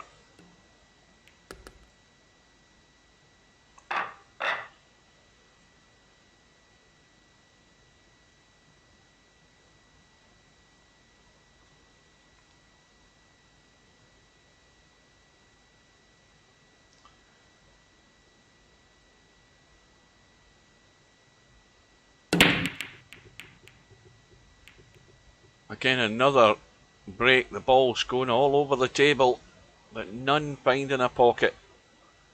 And this time LS3, well, you know what I'm going to say. They're all there. The 4 ball is a wee bit awkward. The 3 ball's probably a bit more awkward when you think about it. But they all have a pocket to go in. That's the thing. Now, well, if you go forward and in the gap with the 7 and 6, you'll at least have the long 3 up the table. And now, you've got to brush onto the 5.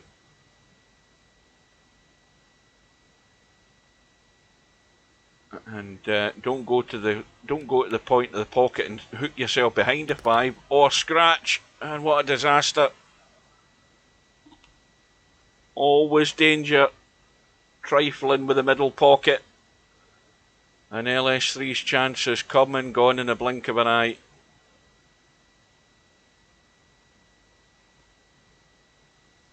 Slim just stunning out.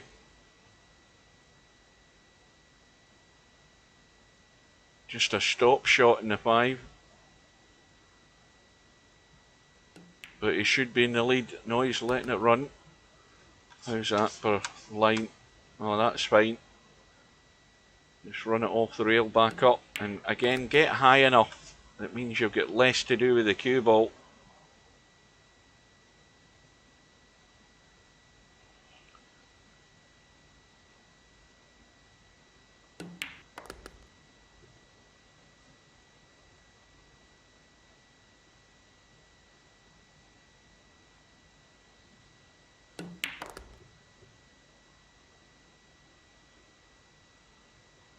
So we're trading blows here. Slim going into the lead now.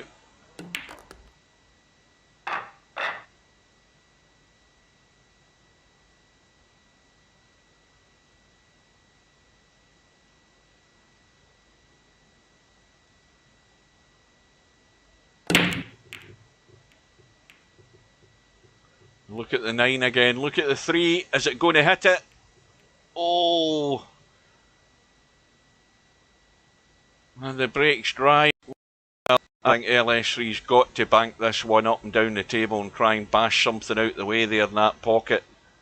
Because the 2 ball's not on, so you might as well have a cut at it. And would you believe it?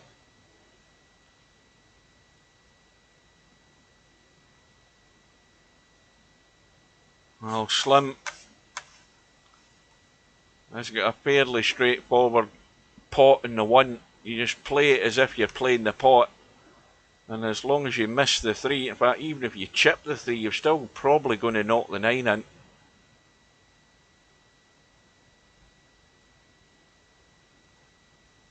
But this will open up the gap.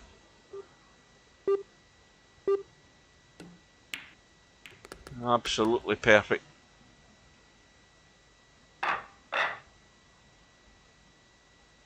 So it's 1 pocket Slim.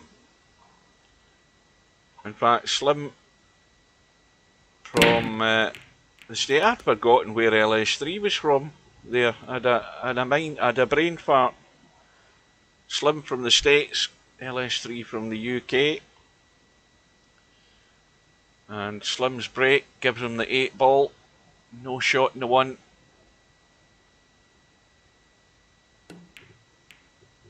Oh, he's played the bank on the 1, and it's going to be a quick 2-9 combo for a 3-rack lead. Well, it's all fallen into place here now rather rapidly for 1 pocket Slim. But he's got to be looking at this line. It's a thin cut. Oh, he's played the billiard instead. Billiard was on. So the match has turned on its head in the space of 2 or 3 shots. Slim racing away to a 6-3 lead. Another dry break. And LS3 now under pressure because, well, the balls are perfect, aren't they? I mean, this is a must run out.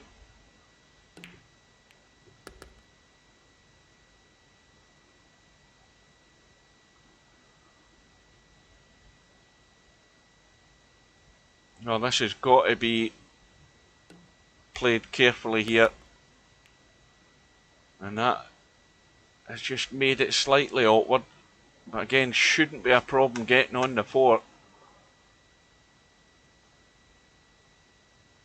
Well, in this situation, you don't want to spend an awful lot of time looking around because the simple thing is 1 shot after the other. Pot the 3, get the cue ball across for the 4, and LS3's totally forgotten about it. And that's where I think you start looking around thinking about things when it's more than obvious what you're going to do, and she's forgotten about the 3. And maybe in LS3's defence, as well as any of the guys still in the tournament at this stage, there's a bit of fatigue comes in. We've been playing 3 hours and 20 minutes. And it is getting a bit late here in the UK.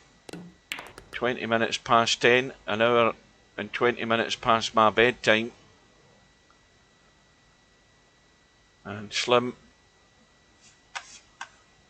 has a great opportunity to more or less take this match away from LS3 with a big lead.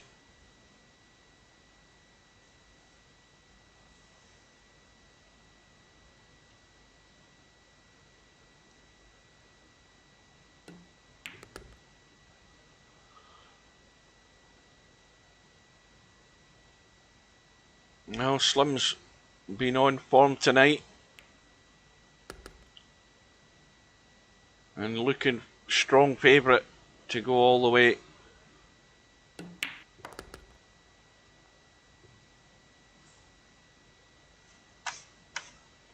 Well, he's a bit straight. He could just kill it and play the 9 long, or he could spin into the rail and come out.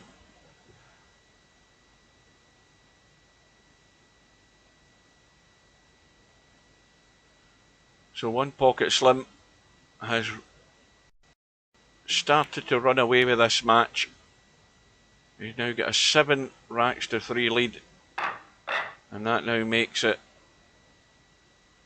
pretty much no miss pool now for LS3. It's a big ask. 7 ball has gone in, another ball's gone in, the 8 ball's gone in. We've lost the 5, the 7 and the 8, and I don't think that one is going anywhere fast.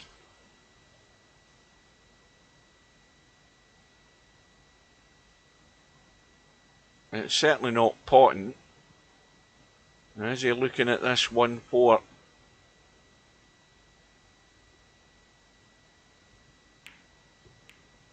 well, Slim's picking these lines extremely well. Again, that was played excellently. Oh, the pace and everything about it was perfect.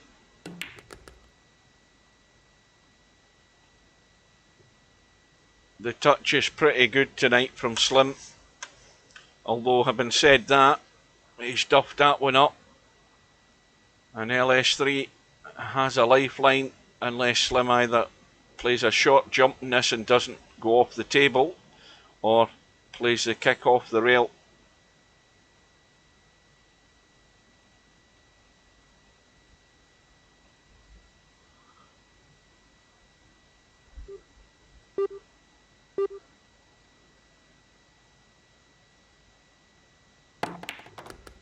And that was always going to be the problem. Playing a jump when the object ball's adjacent to a rail and you're fairly close, it's difficult to keep either ball on the table. And LS3, well, it looks fairly simple enough. Get yourself down onto the bottom rail for the 9 to stem the tide. That'll do. Now what of course LS3 wants is a decent break with a shot and something to give her a wee bit of momentum to kick her into action here if she's going to have any chance of retrieving this. The break's good, the 7's in, the 1 ball's been kicked, sorry, the cue ball's been kicked in by the 1, and the 9's over the middle pocket, although I don't think that's going to matter. So ball in hand for Slim, and just when LS3 wanted a decent break, she gets it, but the 1 ball kicks the cue ball in.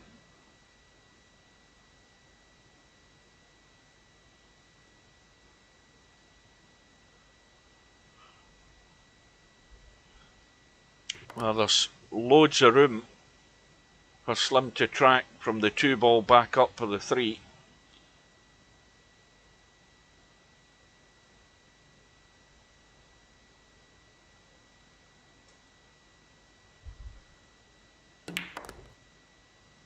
Well, this is going to be very close to a scratch, and it just caught the point. That point there just killed the cue ball, stopped it dropping into the pocket.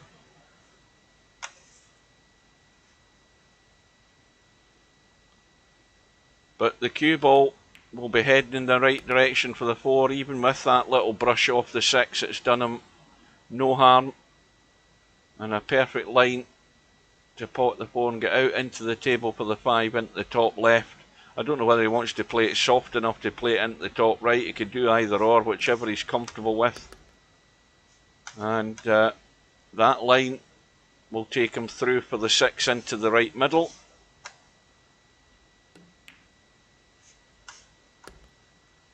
Well, he's gone a wee bit too far. And he's managing to draw and hold it off the side rail, leaving himself a slightly higher cut, but it should be good.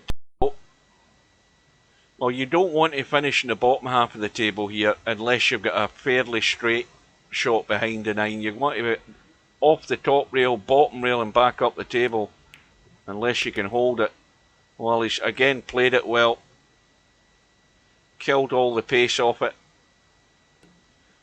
Well, there's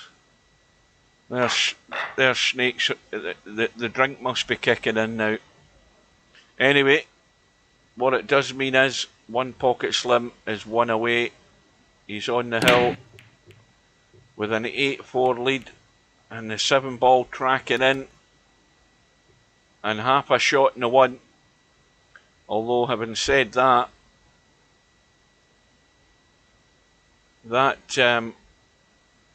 2 balls up the top end, so he's got to drag this 1 ball in to try and hold the cue ball up there for the 2.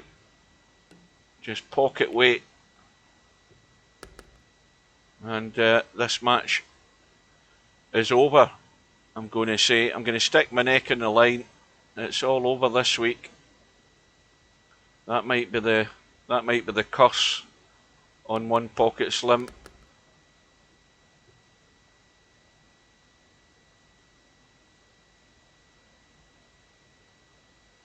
Well, right, I've got you now, Larry. I've picked you up wrong. You're talking about Slim picking up points from the matches that he's played where he's been given no handicap. I thought you meant that no ratings changed in a handicap tournament. I've got you now. You're talking about individual matches. Because obviously there's no handicap in this match. I understand now what you're talking about.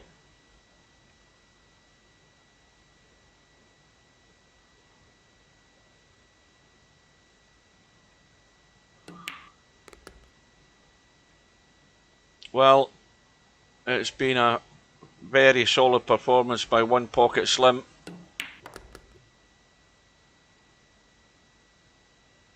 LS3 up against it, especially from 3 racks it all ran away in that short period of time. And so 1 Pocket Slim is the winner of this week's Friday Night 9-ball, folks. And with that, thank you all for watching. It's good to be back on YouTube, Facebook and Twitter, even though nobody watched it on Twitter. And I'll thank you for your company. Take care, stay safe, and we will see you again soon. And I will bid you good night, folks.